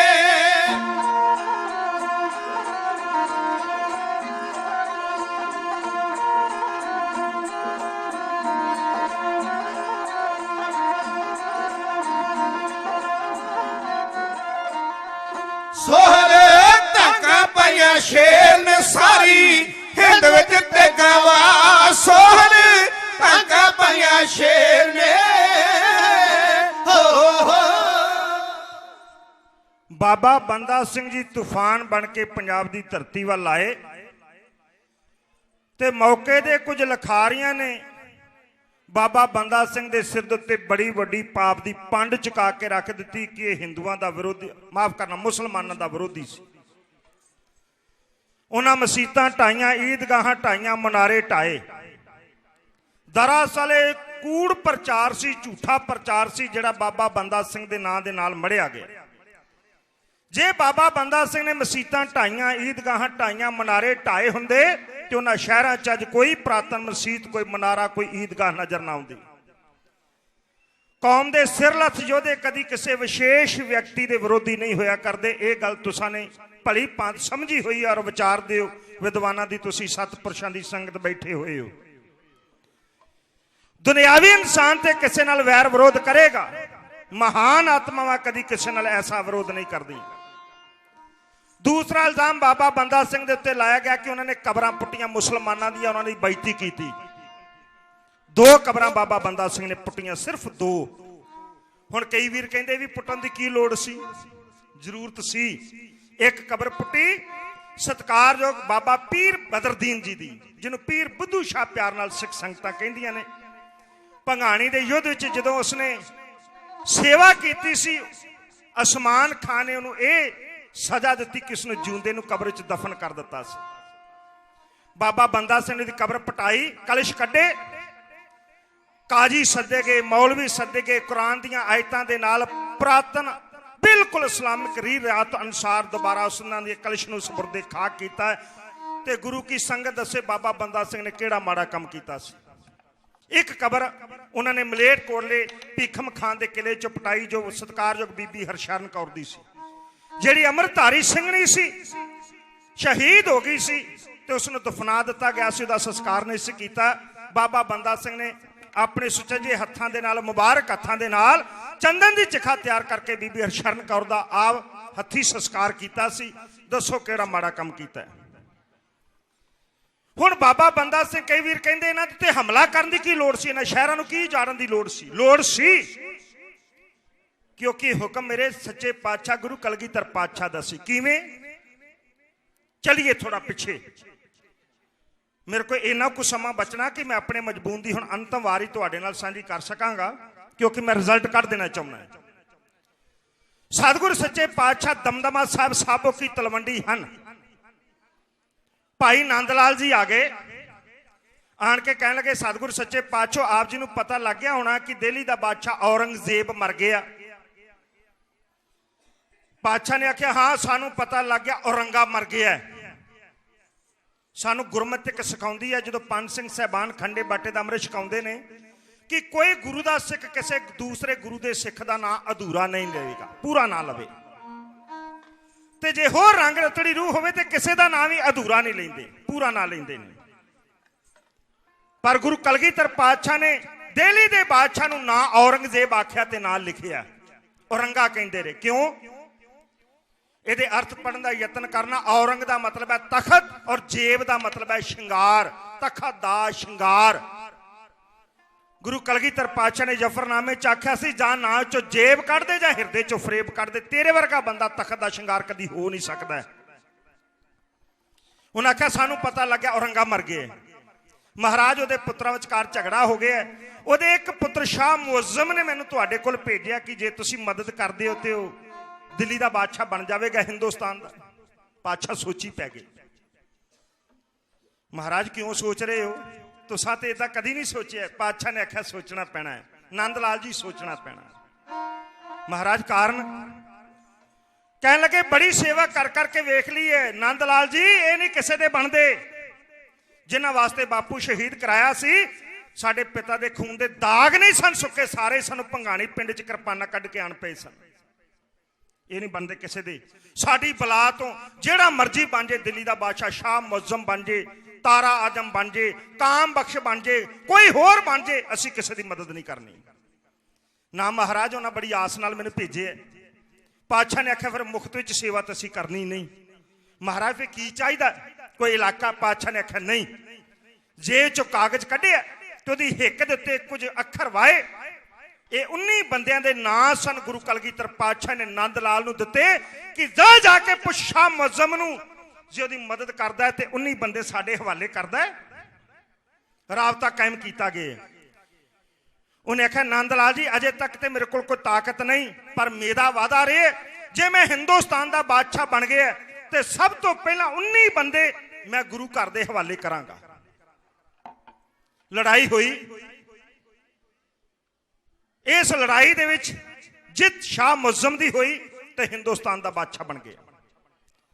ਘੋੜੇ ਦੇ ਉੱਤੇ ਸਵਾਰ ਹੋ ਕੇ ਪਹਿਲੀ ਵਾਰ ਦਿੱਲੀ ਦੇ ਬਾਦਸ਼ਾਹ ਦੇ ਦਰਬਾਰ 'ਚ ਜੇਕਰ ਕੋਈ ਗਿਆ ਤੇ ਗੁਰੂ ਕਲਗੀਧਰ ਪਾਤਸ਼ਾਹ ਗਏ। ਜਿਹੜੇ RSS ਵਾਲੇ ਇਸ ਗੱਲ ਦਾ ਜ਼ੋਰ ਲਾਉਂਦੇ ਨੇ ਕਿ ਉਹਨਾਂ ਨੇ ਦਿੱਲੀ ਦੇ ਬਾਦਸ਼ਾਹ ਦੀ ਅਧੀਨਗੀ ਪ੍ਰਵਾਨ ਕਰ ਲਈ ਸੀ। ਜੇ ਪ੍ਰਵਾਨ ਕਰ ਲਈ ਹੁੰਦੀ ਤੇ ਘੋੜੇ ਦੇ ਉੱਤੇ ਚੜ ਕੇ ਨਾ ਜਾਂਦੇ। ਉਹਨੇ ਪੋਸ਼ਾਕ ਦਿੱਤੀ। ਬਾਦਸ਼ਾਹ ਬੜੇ ਚਲਾਕ ਹੁੰਦੇ ਨੇ, ਉਹਨਾਂ ਪੋਸ਼ਾਕ ਦਿੱਤੀ ਗੁਰੂ ਕਲਗੀਧਰ ਪਾਤਸ਼ਾਹ ਨੇ। ਜਿਨ੍ਹਾਂ ਇਤਿਹਾਸ ਪੜ੍ਹਿਆ ਜਾਣਦੇ ਨੇ, ਜੇ ਬਾਦਸ਼ਾਹ ਦੇ ਦਰਬਾਰ 'ਚ ਕੋਈ ਪੋਸ਼ਾਕ ਮਿਲੇ ਉਹਨੂੰ ਉਸੇ ਵੇਲੇ ਧਾਰਨ ਕਰਨਾ ਪੈਂਦਾ, ਜਿਹਦਾ ਮਤਲਬ ਹੈ ਕਿ ਮੈਂ ਬਾਦਸ਼ਾਹ ਦੇ ਅਧੀਨ ਹਾਂ। ਬਾਦਸ਼ਾਹ ਨੇ ਦੂਰ ਅੰਦੇਸ਼ੀ ਸੋਚਦੇ ਹੈ ਪੋਸ਼ਾਕ ਭੇਟ ਕੀਤੀ। ਗੁਰੂ ਕਲਗੀਧਰ ਪਾਤਸ਼ਾਹ ਨੇ ਲਾਗੇ ਖਲੋਤੇ ਸੇਵਾਦਾਰ ਦੇ ਹਵਾਲੇ ਕਰ ਦਿੱਤੀ। ਬਾਦਸ਼ਾਹ ਸਮਝ ਗਏ ਕਿ ਪਾਤਸ਼ਾਹ ਮੇਰੇ ਦਾਤ ਥੱਲੇ ਆਉਣ ਵਾਲੇ ਨਹੀਂ। ਉਪਚਾਰਕ ਗੱਲਬਾਤ ਹੋਈ, ਬੜਾ ਉਸਨੇ ਸਤਿਕਾਰ ਕੀਤਾ, ਹੀਰੇ ਦਿੱਤੇ, ਅਸ਼ਰਫੀਆਂ ਦਿੱਤੀਆਂ, ਧੁੱਖ ਧੁਕੀ ਦਿੱਤੀ, ਬੜਾ ਮਾਨ ਸਤਿਕਾਰ ਕੀਤਾ। ਸਵਾਲ ਜਵਾਬ ਵੀ ਹੋਏ, ਵੱਖਰਾ ਵਿਸ਼ਾ। ਪਾਤਸ਼ਾਹ ਨੇ ਆਖਿਆ ਬਾਦਸ਼ਾਹ ਆਲਾ ਫਰ ਲਿਸਟ, ਜਿਹੜਾ ਸਾਡੇ ਨਾਲ ਵਾਅਦਾ ਕੀਤਾ ਲਿਆ, ਸਾਡੇ 19 ਬੰਦੇ ਸਾਡੇ ਹਵਾਲੇ ਕਰ। ਉਹਨੇ ਆਖਿਆ ਮਹਾਰਾਜ ਅਜੇ ਮੈਂ ਨਵੇਂ ਬਾਦਸ਼ਾਹ ਬਣਿਆ, ਮੇਰੇ ਕੋਲ ਅਜੇ ਬਹੁਤਾ ਪ੍ਰਬੰਧ ਸੰਭਾਲਿਆ ਨਹੀਂ ਗਿਆ, ਥੋੜਾ ਜਿਹਾ ਮੌਕਾ ਦਿਓ, ਮੈਂ ਦੇਵਾਂਗਾ 19 ਬੰਦੇ। ਦੁਬਾਰਾ ਮੀਟਿੰਗ ਕੀਤੀ ਗਈ। ਫਿਰ ਉਹਨੇ ਬਹਾਨਾ ਲਾਇਆ ਮੇਰੇ ਭਰਾ ਨੇ ਦੱਖਣ 'ਚ ਬਗਾਵਤ ਕਰਤੀ ਹੈ, ਮੈਂ ਦਬਾਉਣ ਵਾਸਤੇ ਚੱਲੇ ਆ, ਮੈਂ ਉੱਥੋਂ ਆਣ ਕੇ ਤੁਹਾਡੀ ਗੱਲ ਸੁਣਾਂਗਾ ਤੇ ਜਾਂ ਤੁਸੀਂ ਵੀ ਚਲੋ, ਨਾਲੇ ਪੰਜਾਬ ਦੇ ਮਸਲੇ ਤੇ ਗੱਲ ਕਰਾਂਗੇ। ਮਸਲਾ ਕਿਹੜਾ ਸੀ? ਗੱਲ ਤੇ ਮੰਨੀ ਸੀ ਕਿ 19 ਬੰਦੇ ਸਾਡੇ ਹਵਾਲੇ ਕਰਨੇ ਹਨ। ਜਦੋਂ ਦੇਸ਼ ਆਜ਼ਾਦ ਹੋਇਆ ਤੁਹਾਡੇ ਨਾਲ ਹਿੰਦੁਸਤਾਨ ਦੀ ਸਰਕਾਰ ਨੇ ਇੱਕ ਵੱਡਾ ਵਾਅਦਾ ਕੀਤਾ ਸੀ, ਹਿੰਦੁਸਤਾਨ ਦੀ ਪਾਰਲੀਮੈਂਟ 'ਚ ਕੋਈ ਉਹ ਕਾਨੂੰਨ ਪਾਸ ਨਹੀਂ ਹੋਵੇਗਾ ਜਿਹੜਾ ਸਿੱਖਾਂ ਨੂੰ ਮਨਜ਼ੂਰ ਨਾ ਹੋਵੇ। ਜਿੱਦਣ ਪਹਿਲੀ ਬੈਠਕ ਹੋਈ ਸੀ ਤੁਹਾਨੂੰ ਇੱਕ ਮੈਡਲ ਤੇ ਸ਼ੀਲਡ ਦਿੱਤੀ ਗਈ ਕਿ ਸਿੱਖ ਜਰਾਇਮ ਪੇਸ਼ਾ ਕੌਮ ਹੈ, ਇਹਦੇ ਉੱਤੇ ਸਖਤੀ ਰੱਖੀ ਜਾਵੇ ਤੇ ਇਹਦੇ ਉੱਤੇ ਨਜ਼ਰ ਰੱਖੀ ਜਾਵੇ। ਇਹ ਪਹਿਲਾ ਮਤਾ ਹਿੰਦੁਸਤਾਨ ਦੀ ਪਾਰਲੀਮੈਂਟ 'ਚ ਪਾਸ ਹੋਇਆ ਸੀ। ਇਹ ਸ਼ੀਲਡ ਮਿਲੀ ਸੀ ਸਾਨੂੰ। ਆ ਕਿਸਾਨ ਯੂਨੀਅਨ ਦੇ ਮੇਰੇ ਵੀਰ ਬਚਨ ਕਰਕੇ ਗਏ ਨੇ। ਮੈਂ ਇੱਕ ਦਿਨ ਇੱਕ ਸਟੇਜ ਉੱਤੇ ਬੋਲ ਰਿਹਾ ਸਾਂ, ਇੱਕ ਅਕਾਲੀ ਮੰਤਰੀ, ਮੈਂ ਉਹਦਾ ਨਾਂ ਨਹੀਂ ਲਵਾਂਗਾ, ਸੈਂਟਰ ਦਾ ਸੀ। ਉਹਨੇ ਆਖਿਆ ਸਾਨੂੰ ਸੈਂਟਰ ਸਰਕਾਰ ਦਿੰਦੀ ਕੁਝ ਨਹੀਂ, ਸਾਡੇ ਕੋਲ ਰੁਪਈਆ ਲੈ ਕੇ ਚੋਂ ਸਾਨੂੰ 10-12 ਪੈਸੇ ਮੋੜਦੀ ਹੈ ਜਾਂ 13 ਪੈਸੇ। ਆਖਿਆ ਸਾਨੂੰ 50 ਹੀ ਦੇ। ਮੈਂ ਉੱਠ ਖਲੋਤਾ, ਮੈਂ ਕਿਹਾ ਜਥੇਦਾਰ ਜੀ ਜਾਇਓ ਨਾ, ਬੈਠ ਜਾਓ। ਉਹ ਮੋਰਚਾ ਕਿਹੜੀ ਗੱਲ ਦਾ ਲੱਗਾ ਸੀ? ਇਸੇ ਗੱਲ ਦਾ ਹੀ ਲੱਗਾ ਸੀ, ਸਾਡੇ ਪੈਸੇ ਸਾਨੂੰ ਦੇ ਦਿਓ, ਸਾਡਾ ਮਸਲਾ ਸਾਡੇ ਹੱਥ 'ਚ ਰਹਿਣ ਦਿਓ। ਤੇ ਉਦੋਂ ਤੇ ਸਾਰੇ ਆਖੇ ਭਿੰਡਰਾਂ ਵਾਲਾ ਅੱਤਵਾਦੀ ਹੈ। ਉਦੋਂ ਤੇ ਭਿੰਡਰਾਂ ਵਾਲਾ ਤੁਹਾਨੂੰ ਚੰਗਾ ਨਾ ਲੱਗਾ, ਉਦੋਂ ਤੇ ਸਾਰੇ ਉਹਦੀ ਪਿੱਠ ਛੁਰਾ ਮਾਰਿਆ ਸੀ। ਇਲੈਕਸ਼ਨ ਹੋਈ ਹੈ, ਮੈਂ ਕਿਸੇ ਨੂੰ ਵਡਿਆਉਣਾ ਛਟਿਆਉਣਾ ਨਾ ਮੇਰਾ ਸਿਆਸਤ ਵਿਸ਼ਾ ਜੇ, ਨਾ ਇਹਦੇ ਨਾਲ ਮੈਂ ਕੋਈ ਨਾਤਾ ਰੱਖਣਾ ਚਾਹੁੰਦਾ ਹਾਂ। ਕਿਸੇ ਇੱਕ ਸਿਆਸੀ ਪਾਰਟੀ ਨੇ ਤੁਹਾਡੇ ਨਾਲ ਇਹ ਵਾਅਦਾ ਕੀਤਾ ਹੋਵੇ, ਗੁਰੂ ਦੇ ਸਿੱਖੋ ਤੁਸੀਂ ਬੜਾ ਸੰਤਾਪ ਹੰਢਾਇਆ ਤੇ ਤੁਹਾਡੇ ਨੌਜਵਾਨ ਅਜੇ ਵੀ ਜੇਲ੍ਹਾਂ ਵਿੱਚ ਪਏ ਨੇ। ਕਿਸੇ ਪਾਰਟੀ ਨੇ, ਕਿਸੇ ਲੀਡਰ ਨੇ ਤੁਹਾਡੇ ਨਾਲ ਵਾਅਦਾ ਕੀਤਾ ਹੋਵੇ ਕਿ ਮੈਂ ਤੁਹਾਡੇ ਨੌਜਵਾਨ ਸਿੱਖ ਸਰਦਾਰ ਜੇਲ੍ਹਾਂ ਚੋਂ ਕਢਾ ਕੇ ਤੁਹਾਡੇ ਘਰਾਂ 'ਚ ਪਹੁੰਚਾਵਾਂਗਾ? ਕਿਸੇ ਨੇ ਗੱਲ ਤੱਕ ਨਹੀਂ ਕੀਤੀ। ਸ਼੍ਰੀ ਹਰਮੰਦਰ ਸਾਹਿਬ ਅੱਜ ਤੱਕ ਅਰਦਾਸ 'ਚ ਅੱਖਰ ਸ਼ਾਮਲ ਨਹੀਂ ਹੋਣ ਦਿੱਤੇ ਕਿ ਮੌਜੂਦਾ ਸੰਘਰਸ਼ 'ਚ ਸ਼ਾਮਲ ਸਿੰਘ ਜਿਹੜੇ ਜੋਧਪੁਰ, ਬੀਕਾਨੇਰ ਤੇ ਹੋਰ ਦੇਸ਼ ਦੀਆਂ ਜੇਲ੍ਹਾਂ ਵਿੱਚ ਹਨ, ਸੱਚੇ ਪਾਤਸ਼ਾਹ ਉਹਨਾਂ ਦੀ ਰਿਹਾਈ ਵਾਸਤੇ ਕਿਰਪਾ ਕਰ ਦਿਓ। ਇਹ ਅੱਖਰ ਅਰਦਾਸ 'ਚ ਸ਼ਾਮਲ ਸੈਂਟਰ ਸਰਕਾਰ ਨੇ ਨਹੀਂ ਹੋਣ ਦਿੱਤੇ ਤੁਹਾਡੀ ਵਿੱਚ। ਇੱਕੋ ਇੱਕ ਸਟੇਜ ਵੇਖੀ ਮੈਂ ਅਮਰੀਕਾ, ਫਰੀਮਾਉਂਟ, ਜਿੱਥੇ ਗੁਰੂ ਦਾ ਸਿੱਖ ਅਰਦਾਸੀਆ ਸਿੰਘ ਅਰਦਾਸ ਕਰਦਾ ਹੈ। ਹੋਰ ਕਿਸੇ ਸਟੇਜ ਉੱਤੇ ਉਹਨਾਂ ਕੌਮ ਦੇ ਕੌਮੀ ਪਰਵਾਨਿਆਂ ਦੇ ਭਲੇ ਵਾਸਤੇ ਅਰਦਾਸ ਨਹੀਂ ਜੇ ਕੀਤੀ ਜਾਂਦੀ। ਕਿਸਾਨੀ ਦੀਆਂ ਮੰਗਾਂ ਤੁਹਾਨੂੰ ਮੰਗਣ ਦੀ ਲੋੜ ਹੀ ਨਹੀਂ ਸੀ, ਤੁਹਾਡਾ ਹੱਕ ਹੈ। ਜੇ ਕਿਤੇ ਤੁਹਾਡਾ ਉਹ ਕੰਮ ਸਫਲ ਹੋ ਜਾਂਦਾ, ਸਹੀ ਹੋ ਜਾਂਦਾ ਹੈ, ਹਰ ਕਿਸਾਨ ਦੇ ਬੂਹੇ ਦੇ ਅੱਗੇ 25-25 ਲੱਖ ਦੀ ਗੱਡੀ ਖਲੋਤੀ ਹੋਣੀ ਸੀ, ਤੁਸੀਂ ਕਰਜ਼ਾਈ ਨਹੀਂ ਸੀ ਹੋਣਾ। ਅੱਗੇ ਚਲੀਏ, ਮੇਰਾ ਮਜਬੂਨ ਹੋਰ ਹੈ, ਮੈਂ ਬੇਨਤੀ ਕਰ ਰਿਹਾ ਹਾਂ ਸਾਧ ਸੰਗਤ, ਬਾਬਾ ਬੰਦਾ ਸਿੰਘ ਦੇ ਸਾਹਮਣੇ ਉਹ ਲਿਸਟ ਸੀ, ਕਿਉਂਕਿ ਗੁਰੂ ਕਲਗੀਧਰ ਪਾਤਸ਼ਾਹ ਨੇ ਦੁਬਾਰਾ ਮੀਟਿੰਗ ਕੀਤੀ। ਇੱਕ ਦਿਨ ਦਿੱਲੀ ਦੇ ਬਾਦਸ਼ਾਹ ਨੇ ਆਖਿਆ, ਕਹਿੰਦਾ ਮਹਾਰਾਜ ਅੱਜ 19 ਮੰਗਦੇ ਹੋ, ਕੱਲ 1900 ਮੰਗੋਗੇ, 1-2 ਬੰਦੇ ਮੈਂ ਤੁਹਾਨੂੰ ਦੇ ਦੇਣਾ, ਮੈਂ ਇੱਕ ਬੰਦਾ ਵੀ ਤੁਹਾਡੇ ਹੱਥ 'ਚ ਨਹੀਂ ਦੇਣਾ। ਪਾਤਸ਼ਾਹ ਨੇ ਆਪਣੀ ਤੀਕ ਮਿਆਨ ਵਿੱਚੋਂ ਧੂਈ ਤੇ ਬਾਦਸ਼ਾਹ ਦੇ ਸਾਹਮਣੇ ਆ ਕੇ ਕਹਿਣ ਲੱਗਾ, ਦਿੱਲੀ ਦੇ ਬਾਦਸ਼ਾਹ, ਅਸੀਂ ਤੇਰੇ ਦਰ ਦੇ ਮੰਗਤੇ ਨਹੀਂ, ਅਸੀਂ ਅਕਾਲ ਦੇ ਮੰਗਤੇ ਹਾਂ, ਅਸੀਂ ਪਰਮਾਤਮਾ ਦੇ ਦਰ ਦੇ ਮੰਗਤੇ ਹਾਂ। ਅਸੀਂ ਤੇ ਤੇਰੇ ਨਾਲ ਤਾਂ ਗੱਲ ਕੀਤੀ ਸੀ, ਦੁਨੀਆ ਦੇ ਲੋਕ ਕਿਤੇ ਇਹ ਗੱਲ ਨਾ ਆਖਣ ਕਿ ਗੋਬਿੰਦ ਸਿੰਘ ਤੇ ਗੱਲਬਾਤ ਦੀ ਭਾਸ਼ਾ ਜਾਣਦਾ ਨਹੀਂ ਸੀ, ਕਿਰਪਾਨਾਂ ਕੱਢੀ ਫਿਰਦਾ ਸੀ। ਇਹ ਤੇ ਸਾਡਾ ਆਖਰੀ ਹਥਿਆਰ ਹੈ। ਜਦੋਂ ਸਾਰੇ ਹੀਲੇ ਬੇਹਾਲ ਹੋ ਜਾਣ ਉਦੋਂ ਅਸੀਂ ਸ਼ਸਤਰ ਚੁੱਕਣੇ ਵਾਜਬ ਸਮਝਦੇ ਹਾਂ। ਅਸੀਂ ਇਸ ਕਰਕੇ ਤੇਰੇ ਨਾਲ ਗੱਲ ਕੀਤੀ, ਤੂੰ ਬਚਾ ਆਪਣੇ 19 ਬੰਦੇ, ਸਾਡੀ ਤੇਗ ਵਿੱਚ ਜਾਨ ਹੋਵੇਗੀ, ਤੇਰੀਆਂ ਅੱਖਾਂ ਦੇ ਸਾਹਮਣੇ ਤੇਰੇ 19 ਬੰਦਿਆਂ ਨੂੰ ਸਜ਼ਾਏ ਮੌਤ ਸਾਡਾ ਖਾਲਸਾ ਦੇਵੇਗਾ। ਇਹ 19 ਬੰਦਿਆਂ ਦੀ ਲਿਸਟ ਸਤਿਕਾਰਯੋਗ ਬਾਬਾ ਬੰਦਾ ਸਿੰਘ ਬਹਾਦਰ ਦੇ ਹੱਥਾਂ 'ਚ ਗੁਰੂ ਕਲਗੀਧਰ ਪਾਤਸ਼ਾਹ ਨੇ ਦਿੱਤੀ ਤੇ 19 ਬੰਦਿਆਂ ਦੇ ਨਾਂ ਜਿਵੇਂ ਜਿਵੇਂ ਆਉਂਦੇ ਗਏ, ਸ਼ਾਸਲ ਬੇਗ ਤੇ ਬਾਸ਼ਲ ਬੇਗ, ਅਸਮਾਨ ਖਾਂ ਵਰਗੇ, ਤੇ ਡਿਟੇਲ ਵਿੱਚ ਇਹਨਾਂ ਸਾਰਿਆਂ ਦੇ ਨਾਂ ਦਰਜ ਹਨ। ਕਈਆਂ ਦੇ ਵਿਸਰ ਵੀ ਜਾਂਦੇ ਹਨ, ਕਈਆਂ ਦੇ ਨਾਂ ਢਾਡੀ ਸਿੰਘਾਂ ਨੇ ਤੁਹਾਡੇ ਨਾਲ ਸਾਂਝਾ ਕਰ ਦਿੱਤੇ। ਕੁਝ ਮਾਰ ਦਿੱਤੇ, ਕੁਝ ਅਜੇ ਬਾਕੀ ਸਨ। ਨਵੰਬਰ ਸਨ 1709 ਈਸਵੀ ਨੂੰ ਬਾਬਾ ਬੰਦਾ ਸਿੰਘ ਨੇ ਸਰਹੰਦ ਫਤਿਹ ਕਰਨ ਤੋਂ ਪਹਿਲਾਂ ਦਾ 4 ਚੁਫੇਰਾ ਸਾਫ਼ ਕਰ ਦਿੱਤਾ, ਸਾਰੇ ਸੋਧ ਦਿੱਤੇ। ਹੁਣ ਇੱਕ ਬਾਕੀ ਹੈ ਵਜ਼ੀਰ ਖਾਂ। ਬਾਬਾ ਬੰਦਾ ਸਿੰਘ ਨੇ ਵਜ਼ੀਰ ਖਾਂ ਨੂੰ ਇੱਕ ਪੱਤਰਕਾ ਲਿਖੀ। ਇਹ ਪੱਤਰਕਾ ਉਹਨਾਂ ਨੇ ਆਪਣੀ ਮਰਜ਼ੀ ਦੇ ਨਾਲ ਨਹੀਂ ਲਿਖੀ, ਇਹ ਮੇਰੇ ਸੱਚੇ ਪਾਤਸ਼ਾਹ ਦਾ ਹੁਕਮ ਸੀ। ਬੰਦਾ ਸਿੰਘ ਏਦਾਂ ਹਮਲਾ ਨਹੀਂ ਕਰਨਾ, ਪੱਤਰਕਾ ਲਿਖਣੀ ਹੈ। ਇਹ ਪੱਤਰਕਾ ਮੈਂ ਜ਼ਰੂਰ ਕਹਾਵਾਂਗਾ, ਜੱਗਿਆਂ ਦੇ ਰੂਪ ਵਿੱਚ ਹੈ। ਉਸ ਤੋਂ ਬਾਅਦ ਹੀ ਮੈਂ ਵਾਰ ਕਵਾਂਗਾ, ਕਿਉਂਕਿ ਜੇ ਇਹ ਮੈਂ ਟੌਪਿਕ ਛੱਡ ਜਾਵਾਂਗਾ ਉਹ ਸਮਝਣ ਵਿੱਚ ਸਾਨੂੰ ਬਹੁਤ ਦੇਰ ਲੱਗੇਗੀ।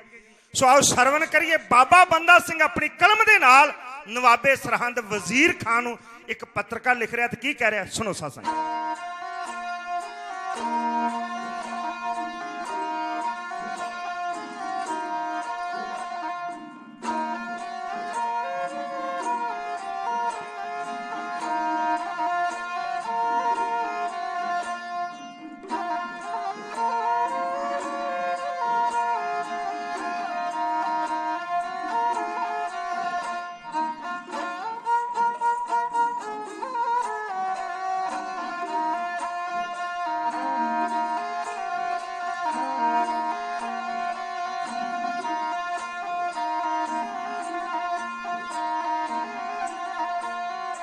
चिट्ठी लिख के वजीर खान पाई, चिट्ठी लिख के वजीर खान पाई, बंदा सिंह सूरमे ने मैनू भेजिया, भेजिया गुरु गोबिंद सिंह ने खालसा सजा के अपना मेरे जिम्मे बई, जिम्मे दुश्मनानू गलना पालना है निरतना नू, इसे वास्ते वास्ते फना फिरे कीते गड़ वड्डे जालमां दे टाके टाके।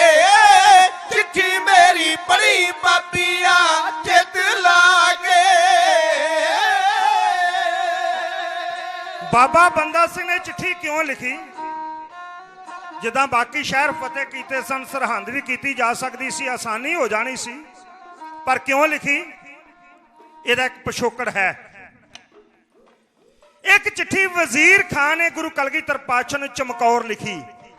ਮਜ਼ਬੂਨ ਹੈ, ਗੋਬਿੰਦ ਸਿੰਘ ਮੈਨੂੰ ਪਤਾ ਲੱਗ ਗਿਆ ਤੇਰੇ ਕੋਲ 40 ਕੁ ਸਿੰਘ ਹਨ, ਮੇਰੇ ਕੋਲ 10 ਲੱਖ ਫੌਜ ਹੈ, ਮੁਕਾਬਲਾ ਕੋਈ ਨਹੀਂ, ਬਾਹਾਂ ਖੜੀਆਂ ਕਰਕੇ ਬਾਹਰ ਆ ਜਾ, ਸ਼ਾਇਦ ਮੈਂ ਤੇਰੇ ਨਾਲ ਕੁਝ ਨਰਮੀ ਵਰਤਾਂ। ਪਾਤਸ਼ਾਹ ਨੇ ਕੋਈ ਗੁੱਸਾ ਨਾ ਕੀਤਾ। ਇੱਕ ਪੱਤਰਕਾ ਖਦਰਾਣੇ ਦੀ ਢਾਬ ਦੇ ਉੱਤੋਂ ਜੰਗ ਮੁਕਤਸਰ ਸਾਹਿਬ, ਜਿਹਦੇ ਬਾਰੇ ਸਾਡੇ ਮਨਾਂ 'ਚ ਅੱਜ ਤੱਕ ਇਹ ਭੁਲੇਖਾ ਪਾਇਆ ਹੋਇਆ ਹੈ ਕਿ ਉੱਥੇ 40 ਸਿੰਘ ਸ਼ਹੀਦ ਹੋਏ। ਜੰਗ ਮੁਕਤਸਰ ਸਾਹਿਬ ਵਿਖੇ 300 ਤੋਂ ਲੈ ਕੇ 500 ਸਿੰਘਾਂ ਤੱਕ ਸ਼ਹੀਦ ਹੋਇਆ ਸਤ ਸੰਗਤ। ਮੁਕਤਿਆਂ ਦਾ ਖਿਤਾਬ ਬੇਸ਼ੱਕ ਉਹਨਾਂ ਸਾਰਿਆਂ ਨੂੰ ਦਿੱਤਾ ਗਿਆ ਤੇ ਬਦਾਵਾ ਲਿਖਣ ਵਾਲੇ ਸਾਰੇ ਮਜ਼ਹਿਲ ਨਹੀਂ ਸਨ, ਇਹ ਸਾਰੇ ਪੰਜਾਬ ਦੇ ਸਨ। ਇਹ ਵੱਖਰਾ ਵਿਸ਼ਾ, ਕਦੀ ਮੌਕਾ ਬਣਿਆ ਮੈਂ ਵਿਸਥਾਰ ਨਾਲ ਇਸ ਸੰਬੰਧ ਵਿੱਚ ਤੁਹਾਡੇ ਨਾਲ ਵਿਚਾਰਾਂ ਦੀ ਸਾਂਝ ਕਰਾਂਗਾ। ਉੱਚੀ ਟਿੱਬੀ ਤੋਂ ਹਜ਼ੂਰ ਨੇ ਤੀਰ ਮਾਰਿਆ, ਇਹ ਵਜ਼ੀਰ ਖਾਂ ਦੇ ਘੋੜੇ ਦੀ ਕਾਠੀ ਦੇ ਹੰਨੇ ਵਿੱਚ ਆਣ ਕੇ ਵੱਜਾ। ਨਿਹੰਗ ਸਿੰਘ ਜਾਣਦੇ ਨੇ ਗੁਰੂ ਕੀਆਂ ਲਾਡਲੀਆਂ ਫੌਜਾਂ, ਘੋੜੇ ਤੇ ਜਿਹੜੀ ਕਾਠੀ ਪਾਈ ਜਾਂਦੀ ਹੈ, ਅਗਲਾ ਪਾਸਾ ਜਿਹੜਾ ਉੱਚਾ ਹੁੰਦਾ ਉਹਨੂੰ ਕਹਿੰਦੇ ਹੰਨਾ। ਇਹਦੇ ਚ ਤੀਰ ਮਾਰਿਆ, ਇਹਦੇ ਨਾਲ ਪੱਤਰਕਾ ਸੀ। ਪੱਤਰਕਾ ਪੜ੍ਹੀ ਵਜ਼ੀਰ ਖਾਂ ਨੇ, ਇਹ ਨੋਟ ਕਰਨੀ ਗੱਲ। ਕਈ ਵੀਰ ਕਹਿੰਦੇ ਨੇ ਪੱਤਰਕਾ ਦਾ ਮਜਬੂਨ ਸੀ ਵਜ਼ੀਰ ਖਾਂ, ਅਸੀਂ ਚਾਹੁੰਦੇ ਤੀਰ ਤੇਰੀ ਹਿੱਕ ਚ ਮਾਰ ਦੇ, ਪਰ ਅਸੀਂ ਮਾਰਿਆ ਨਹੀਂ। ਇੱਥੋਂ ਤੱਕ ਅਸੀਂ ਸਾਰੇ ਆਖਦੇ ਹਾਂ, ਪਰ ਅੱਗੇ ਜਾ ਕੇ ਅਸੀਂ ਬੜਾ ਵੱਡਾ ਟਪਲਾ ਖਾ ਜਾਂਦੇ ਹਾਂ। ਪਾਤਸ਼ਾਹ ਨੇ ਆਖਿਆ ਜੇ ਮੈਂ ਤੈਨੂੰ ਤੀਰ ਮਾਰ ਦਿੰਦਾ ਤੂੰ ਮਰ ਜਾਣਾ ਸੀ ਤੇ ਤੂੰ ਜੰਨਤ ਚ ਚਲੇ ਜਾਣਾ ਸੀ। ਜੰਨਤ ਦਾ ਮਤਲਬ ਹੈ ਸਵਰਗ। ਪਰ ਗੁਰਬਾਣੀ ਦੀ ਰੋਸ਼ਨੀ ਚ ਜੰਨਤ ਦੇ ਬਾਰੇ ਕੀ ਖਿਆਲ ਹਨ? ਕਿਆ ਨਰਕ ਕਿਆ ਸੁਰਗ ਵਿਚਾਰਾ ਸੰਤਨ ਦਊ ਰਾਦੇ। ਕੀ ਨਰਕ ਵਾ ਕੀ ਸਵਰਗ ਹੈ, ਆ ਮਹਾਪੁਰਸ਼ ਨਹੀਂ ਮੰਨਦੇ, ਰੰਗ ਰਤੜੀਆਂ ਰੂਹਾਂ ਇਹਨਾਂ ਗੱਲਾਂ ਨਹੀਂ ਮੰਨਦੇ। स्वर्ग तो मंजिल है थके हारों की, हम तो मुसाफिर हैं चलते जाएंगे। ये तो थकिया होया दा मुकाम है स्वर्ग, असी ते मुसाफिर हैं, साडी मंजिल किते होर है।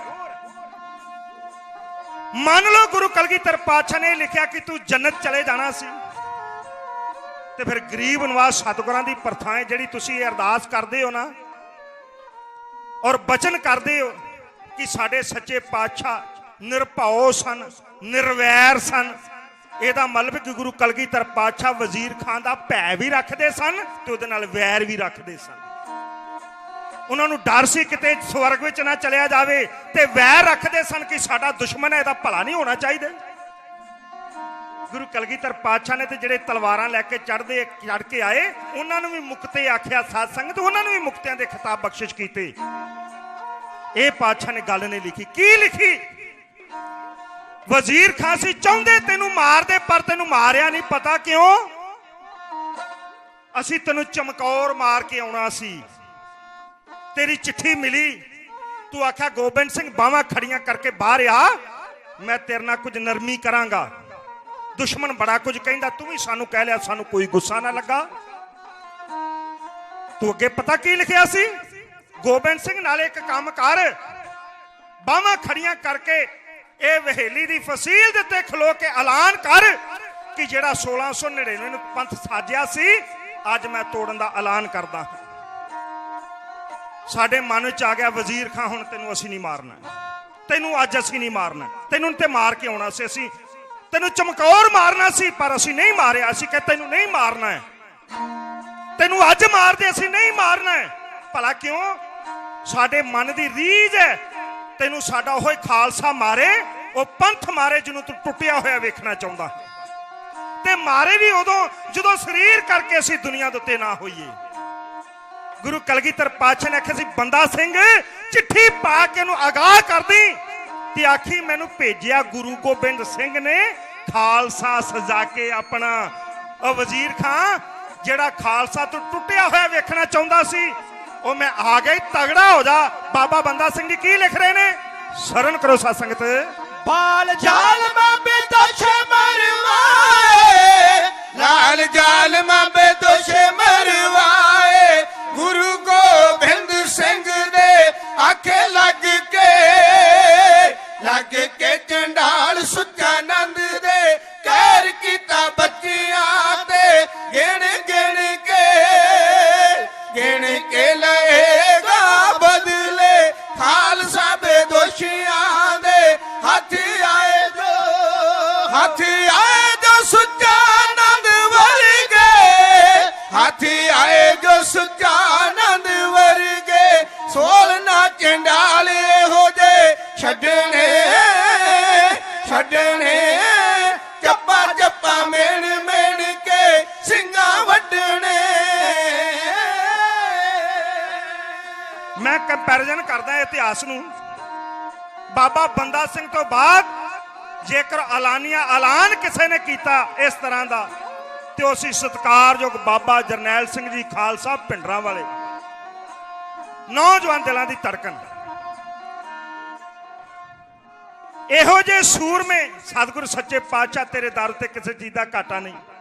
भैणां दे चरनां च बेनती है, पुत मंगदियां जे ना आख्या करो पातशाह भेज अपने शहीदा सिंहां विचों कोई सूरमा, ऐसा सूरमा बख्शिश कर जिहड़ा कौम दी काया कल्प करके रख देवे। मंगो सतगुरु सच्चे पातशाह दे कोलों ते उहदे दर उत्ते किसी चीज का घाटा नहीं।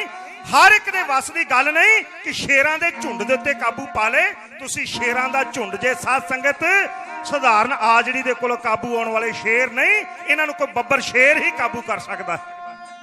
आम किसी दे वस दी गल नहीं। तुहाडे उत्ते अपना कोई विरला हुंदा जिहदे नां दे उत्ते कौम विकदी है, जिहदे नां दे उत्ते असीं खून डोलण वास्ते तैयार हो जांदे हां। बाबा बंदा सिंह ने आख्या तू समझदा होवेगा साहिबजादे नूं शहीद करके तू बड़ा वड्डा काम कर लिया, आ गया ही तैनूं भी वड्डना ही, सुच्चा नां दीवान वड्डना ही, होर तेरे वजीर वड्डने, तगड़ा हो जा। की लिख रहे बाबा बंदा सिंह? सुनो साध संगत।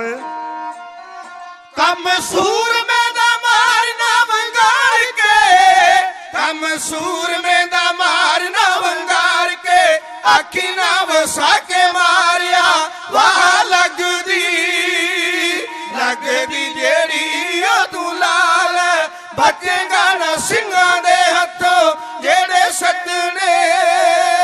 ਸੱਦਣੇ ਮਦਦਗੀਰ ਸੱਦ ਲੈ ਸਾਡਾ ਮਦਦੀ ਅਕਾਲ ਹੈ ਫਤਿਹ ਕਰ ਬਈ ਕਰ ਸਰਹੰਦ ਝੰਡਾ ਕੇਸਰੀ ਖਾਲਸੇ ਨੇ ਲਾਲ ਕਿਲੇ ਤੇ ਗੱਡਣਾ ਸੋਲ ਕੋਈ ਵੀ ਦੋਖੀ ਪੰਥ ਦਾ ਨਾ ਜੂਦਾ ਛੱਡਣਾ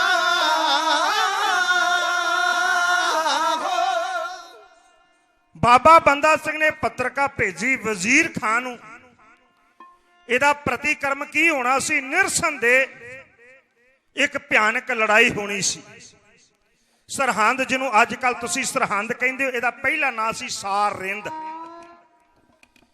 13ਵੀਂ ਔਰ 14ਵੀਂ ਸਦੀ ਚ ਫਿਰੋਜ਼ ਸ਼ਾਹ ਤੁਗਲਕ ਨੇ ਹਿੰਦੁਸਤਾਨ ਦੀ ਆਰਥਿਕ ਰਾਜਧਾਨੀ ਸਮਾਣੇ ਤੋਂ ਬਦਲ ਕੇ ਸਾਰ ਰਿੰਦ ਲਿਆਂਦੀ ਸੀ, ਅੱਜ ਕੱਲ ਮੁੰਬਈ ਹੈ। ਫਿਰ ਇਹਦਾ ਨਾਮ ਬਣ ਗਿਆ ਸਾਹ ਹਿੰਦ। ਹਿੰਦੁਸਤਾਨ ਦਾ ਸਾਹ ਇਹਦੇ ਸਾਹ ਤੋਂ ਚੱਲਦਾ ਸੀ। ਬਦਲਦਾ ਬਦਲਦਾ ਬਣ ਗਿਆ ਸਰਹੰਦ। ਫਿਰ ਸੁਲਤਾਨੁਲ ਕੌਮ ਸਰਦਾਰ ਜੱਸਾ ਸਿੰਘ ਆਹਲੂਵਾਲੀਆ ਵੱਡੇ ਘੱਲੂਘਾਰੇ ਤੋਂ ਬਾਅਦ ਸਿੰਘਾਂ ਨੂੰ ਨਾਲ ਲੈ ਕੇ ਗਏ, ਸਰਹੰਦ ਫਤਿਹ ਕੀਤੀ ਤੇ ਇਹਦਾ ਨਾਂ ਸਾਹਿਬ ਬਾਬਾ ਫਤਿਹ ਸਿੰਘ ਦੇ ਨਾਂ ਤੋਂ ਰੱਖ ਦਿੱਤਾ, ਫਤਿਹਗੜ੍ਹ ਸਾਹਿਬ।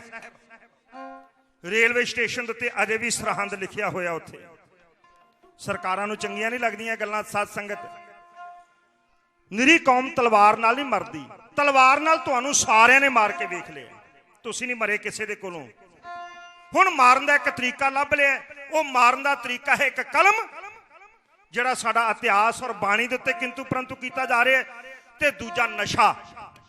ਗੁਰੂ ਦੇ ਸਿੱਖੋ, ਮੈਂ ਨਹੀਂ ਕਿਸੇ ਨੂੰ ਕਹਿੰਦਾ ਤੁਸੀਂ ਅੰਮ੍ਰਿਤ ਛਕ ਲਓ। ਕਈ ਕਹਿਣਗੇ ਕਿਦਾਂ ਦਾ ਪ੍ਰਚਾਰਕਾ ਤੂੰ ਕਹਿੰਦਾ ਅੰਮ੍ਰਿਤ ਨਾ ਛਕੋ। ਮੈਂ ਨਹੀਂ ਕਹਿੰਦਾ, ਨਸ਼ਾ ਛੱਡ ਦਿਓ। ਜਿੱਦਣ ਨਸ਼ਾ ਛੱਡ ਦਿੱਤਾ ਫਿਰ ਕੇਸਾਂ ਦੀ ਬੇਅਦਬੀ ਕਰਨੋਂ ਆਪਾਂ ਹਟ ਜਾਣਾ। ਜਿੱਦਣ ਕੇਸਾਂ ਦੀ ਬੇਅਦਬੀ ਕਰਨੋਂ ਹਟ ਗਏ ਫਿਰ ਗੁਰੂ ਦੀ ਗੱਲ ਚੰਗੀ ਲੱਗਣੀ ਸ਼ੁਰੂ ਹੋ ਜਾਣੀ ਹੈ। ਫਿਰ ਦੁਨੀਆ ਦੀ ਕੋਈ ਤਾਕਤ ਸਾਡਾ ਕੁਝ ਨਹੀਂ ਜੇ ਵਿਗਾੜ ਸਕਦੀ। ਗੁਰੂ ਕਲਗੀਧਰ ਪਾਤਸ਼ਾਹ ਨੇ ਮਾਧੋ ਦਾਸ ਨੂੰ ਪਹਿਲੇ ਦਿਨ ਹੀ ਸੀ ਆਖਿਆ, ਚੱਲ ਅੰਮ੍ਰਿਤ ਛਕ, ਬਾਹ ਖੜੀ ਕਰ ਛਕੇਗਾ। ਉਹਨਾਂ ਕਿਹਾ ਮੌਜ ਵਿੱਚ ਰਹਿ, ਜਦੋਂ ਤੇਰਾ ਮਨ ਤਿਆਰ ਹੋ ਜਾਵੇਗਾ। ਪਰ ਉਹਨੇ ਦੇਰ ਨਹੀਂ ਲਾਈ, ਸਾਡੇ ਵਾਂਗੂ ਛੇਤੀ ਤਿਆਰ ਹੋ ਗਿਆ ਸੀ। ਥੋੜੇ ਦਿਨਾਂ 'ਚ ਖੇਡ ਬਣ ਗਈ ਸੀ। ਇਹ ਖੇਡ ਥੋੜੇ ਦਿਨਾਂ 'ਚ ਬਣਾਉਣੀ ਹੈ। ਵਜ਼ੀਰ ਖਾਂ ਆਪਣੇ ਹਜ਼ਾਰਾਂ ਘੋੜਿਆਂ ਵਾਲੇ, ਊਠਾਂ ਵਾਲੇ, ਹਾਥੀਆਂ ਵਾਲੇ, ਸ਼ਸਤਰਾਂ ਵਾਲੇ, ਤੀਰਾਂ ਵਾਲੇ, ਕਮਾਨਾਂ ਵਾਲੇ, ਨੇਜਿਆਂ ਵਾਲੇ, ਭਾਲਿਆਂ ਵਾਲੇ, ਚੱਕਰਾਂ ਵਾਲੇ, ਤੋੜਿਆਂ ਵਾਲੇ ਇਤ ਆਦਿਕ ਲੈ ਕੇ ਸਰਹੰਦ ਤੋਂ 12-13 ਮੀਲ ਦੀ ਦੂਰੀ ਦੇ ਉੱਤੇ ਚੱਪੜਚਿੜੀ ਪਿੰਡ ਵਿੱਚ ਆਣ ਕੇ ਬੈਠ ਗਿਆ। ਬੁੱਢੇ ਨਵਾਬ ਦੀ ਵਿਉਂਤ ਸੀ, ਜੇ ਲੜਾਈ ਹੋਈ 4 ਕਦਮ ਪਿਛਾਂਹ ਵੀ ਹਟਣਾ ਪਿਆ ਤੇ ਹਾਰ ਨਹੀਂ ਹੋਣੀ। ਬਾਬਾ ਬੰਦਾ ਸਿੰਘ ਨੇ ਹੁਕਮਨਾਮੇ ਸਾਰੇ ਪੰਜਾਬ ਵਿੱਚ ਭੇਜੇ। ਮਾਝੇ, ਮਾਲਵੇ, ਦੁਆਬੇ ਤੋਂ ਸਿਰਲੱਥ ਯੋਧੇ ਕੌਮ ਦੇ ਜਥੇਦਾਰ ਦਾ ਸਾਥ ਦੇਣ ਵਾਸਤੇ ਤਿਆਰ ਬਰ ਤਿਆਰ ਸੀ। ਛੁੱਟ-ਪੁੱਟ ਝੜਪਾਂ ਤੋਂ ਬਾਅਦ ਉਹ ਬਾਬਾ ਬੰਦਾ ਸਿੰਘ ਤੱਕ ਪਹੁੰਚ ਚੁੱਕੇ ਸੀ। 94 ਸਰਦਾਰਾਂ ਨੂੰ ਨਾਲ ਲੈ ਕੇ ਬਾਬਾ ਬੰਦਾ ਸਿੰਘ ਇਸ ਧਰਤੀ ਦੇ ਉੱਤੇ ਆਇਆ ਜਿੱਥੇ ਭਿਆਨਕ ਲੜਾਈ ਹੋਣੀ ਹੈ, ਘਮਸਾਨ ਮਚਣਾ। ਤੇ ਲੜਾਈ ਬਹੁਤਾ ਚਿਰ ਇੰਤਜ਼ਾਰ ਨਹੀਂ ਕਰਦੀ। ਦੋਵੇਂ ਧਿਰਾਂ ਇੱਕ ਦੂਜੇ ਨਾਲ ਗੁੱਥਮ ਗੁੱਥਾ ਹੋ ਗਈਆਂ। ਕਦੀ ਕੋਈ ਪਾਸਾ ਜਿੱਤਦਾ ਹੈ, ਕਦੀ ਕੋਈ ਪਾਸਾ ਜਿੱਤਦਾ, ਕਦੀ ਕੋਈ ਭਾਰੀ ਹੁੰਦਾ, ਕਦੀ ਕੋਈ ਭਾਰੀ ਹੁੰਦਾ। ਆਖਰ ਲੜਦਿਆਂ ਲੜਦਿਆਂ ਕੌਮ ਦਾ ਜਥੇਦਾਰ ਵਜ਼ੀਰ ਖਾਨ ਦੇ ਸਾਹਮਣੇ ਚਲਿਆ ਗਿਆ। ਜਦ ਵੇਖਿਆ ਬੁੱਢਾ ਨਵਾਬ ਹਾਥੀ ਦੀ ਅੰਬਾਰੀ 'ਚ ਬੈਠਾ ਹੋਇਆ, ਉਹਦੇ ਨੇਤਰਾਂ 'ਚੋਂ ਜਵਾਲਾਮੁਖੀ ਦੇ ਅੰਗਿਆਰ ਵਗੇ। ਉਹਦਾ ਕ੍ਰੋਧ ਨਾਲ ਸੀਨਾ ਧੜਕਿਆ। ਉਹ ਚਾਹੁੰਦਾ ਸੀ ਹੁਣੇ ਤੇਗ ਮਾਰ ਕੇ ਦਾ ਸਿਰ ਲਾ ਕੇ ਧਰਤੀ ਦੇ ਉੱਤੇ ਮੈਂ ਸੁੱਟ ਦੇਵਾਂ। ਕੁਝ ਗੱਲਾਂ ਹੁੰਦੀਆਂ ਨੇ ਜਿਹੜੀਆਂ ਇਨਸਾਨ ਭੁਲਾਉਣਾ ਵੀ ਚਾਹੇ ਤੇ ਕਦੀ ਭੁਲਾ ਨਹੀਂ ਸਕਦਾ। ਸਾਡੇ ਸੱਚਖੰਡ ਸ਼੍ਰੀ ਹਰਮੰਦਰ ਸਾਹਿਬ ਦੇ ਉੱਤੇ ਬੂਟਾਂ ਸਣੇ ਵੜੀ ਹੋਈ ਆਰਮੀ, ਢੱਠਾ ਹੋਇਆ ਸ਼੍ਰੀ ਅਕਾਲ ਤਖਤ ਸਾਹਿਬ, ਜਿਹਨੂੰ ਸਾਡੀਆਂ ਸਰਕਾਰਾਂ ਕਹਿੰਦੇ ਨੇ ਹੁਣ ਭੁੱਲ ਜਾਣਾ ਚਾਹੀਦਾ, ਉਹ ਨਹੀਂ ਭੁੱਲਿਆ ਜਾਣਾ ਸਾਡੇ ਕੋਲੋਂ। ਉਹ ਸੀਨੇ ਸੱਲ ਸਾਡੇ ਡੜਕਦੇ ਰਹਿੰਦੇ ਨੇ ਤੇ ਕਿਸੇ ਹੱਦ ਤੱਕ ਅਸੀਂ ਭੁਲਾ ਵੀ ਬੈਠੇ ਹਾਂ। ਵੀਰਾਂ ਨੇ ਜਗਤਾਰ ਸਿੰਘ ਹਵਾਰੇ ਦੇ ਨਾਂ ਤੋਂ ਮਾਇਆ ਅਰਦਾਸ ਕਰਾਈ ਹੈ। ਜਿੰਦਾ ਸ਼ਹੀਦ ਹਨ ਕੌਮ ਦੇ ਸਾਧ ਸੰਗਤ, ਜਿਨ੍ਹਾਂ ਦਾ ਨਾਂ ਲੈਣ ਲੱਗਿਆ ਵੀ ਅਸੀਂ 20 ਵਾਰ ਸੋਚਦੇ ਹਾਂ ਤੇ ਲੈਣਾ ਕਿਉਂ ਨਹੀਂ। ਉਹਨਾਂ ਨੇ ਸਾਡੀ ਕੌਮ ਵਾਸਤੇ ਬੜਾ ਕੁਝ ਕੀਤਾ ਹੈ। ਫਖਰ ਨਾਲ ਨਾਂ ਲਿਆ ਕਰੋ। ਜਿਹੜੇ ਧਰਮੀ ਪੁਰਸ਼ ਹਨ ਤੇ ਜਿਹੜੇ ਸਹੀ ਮੈਨੇ 'ਚ ਜੁਝਾਰੂ ਸਨ। ਸੁੱਖਾ ਜਿੰਦਾ ਔਰ ਜਰਨਲ